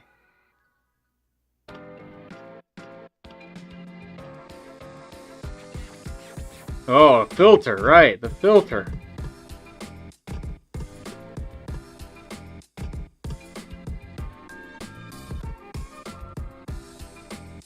Wow. Wow, wow, wow, wow, wow. What a machine. Anyway, okay. I expect at least 6 fans. Well, you're a fan, right? So that's at least 1. Looking great. I'm waiting on your first print review before I make the final big boy printer choice. Yeah, I mean, there's a lot of really crazy printers coming in this price range and lower. This is just very different, in my opinion, than just buying a printer and taking it out. I know people have a lot of pride in purchasing a big, expensive machine, and that's totally cool. I think this is very different. I'm all about buying machines, but experiencing this, and I know I'm still midway, I get why people are the way that they are and the way that they talk about it online. It's definitely like a proud moment. You feel very, very accomplished. This thing isn't even running yet. You know, like it's gonna be cool. All right. Before I waste any more of your time, everybody, thank you so much for sticking around, being here. I truly appreciate every single one of you guys. All right. I'll catch you all down in the comments, on Discord, on Patreon, wherever it might be. I'll try to have another one of these as soon as I can. I can never promise tomorrow. Actually, tomorrow I definitely won't have one. That's for sure. But as soon as I can get to one of these, I'll do it. All right. I'll see everybody. Thank you as always. Later.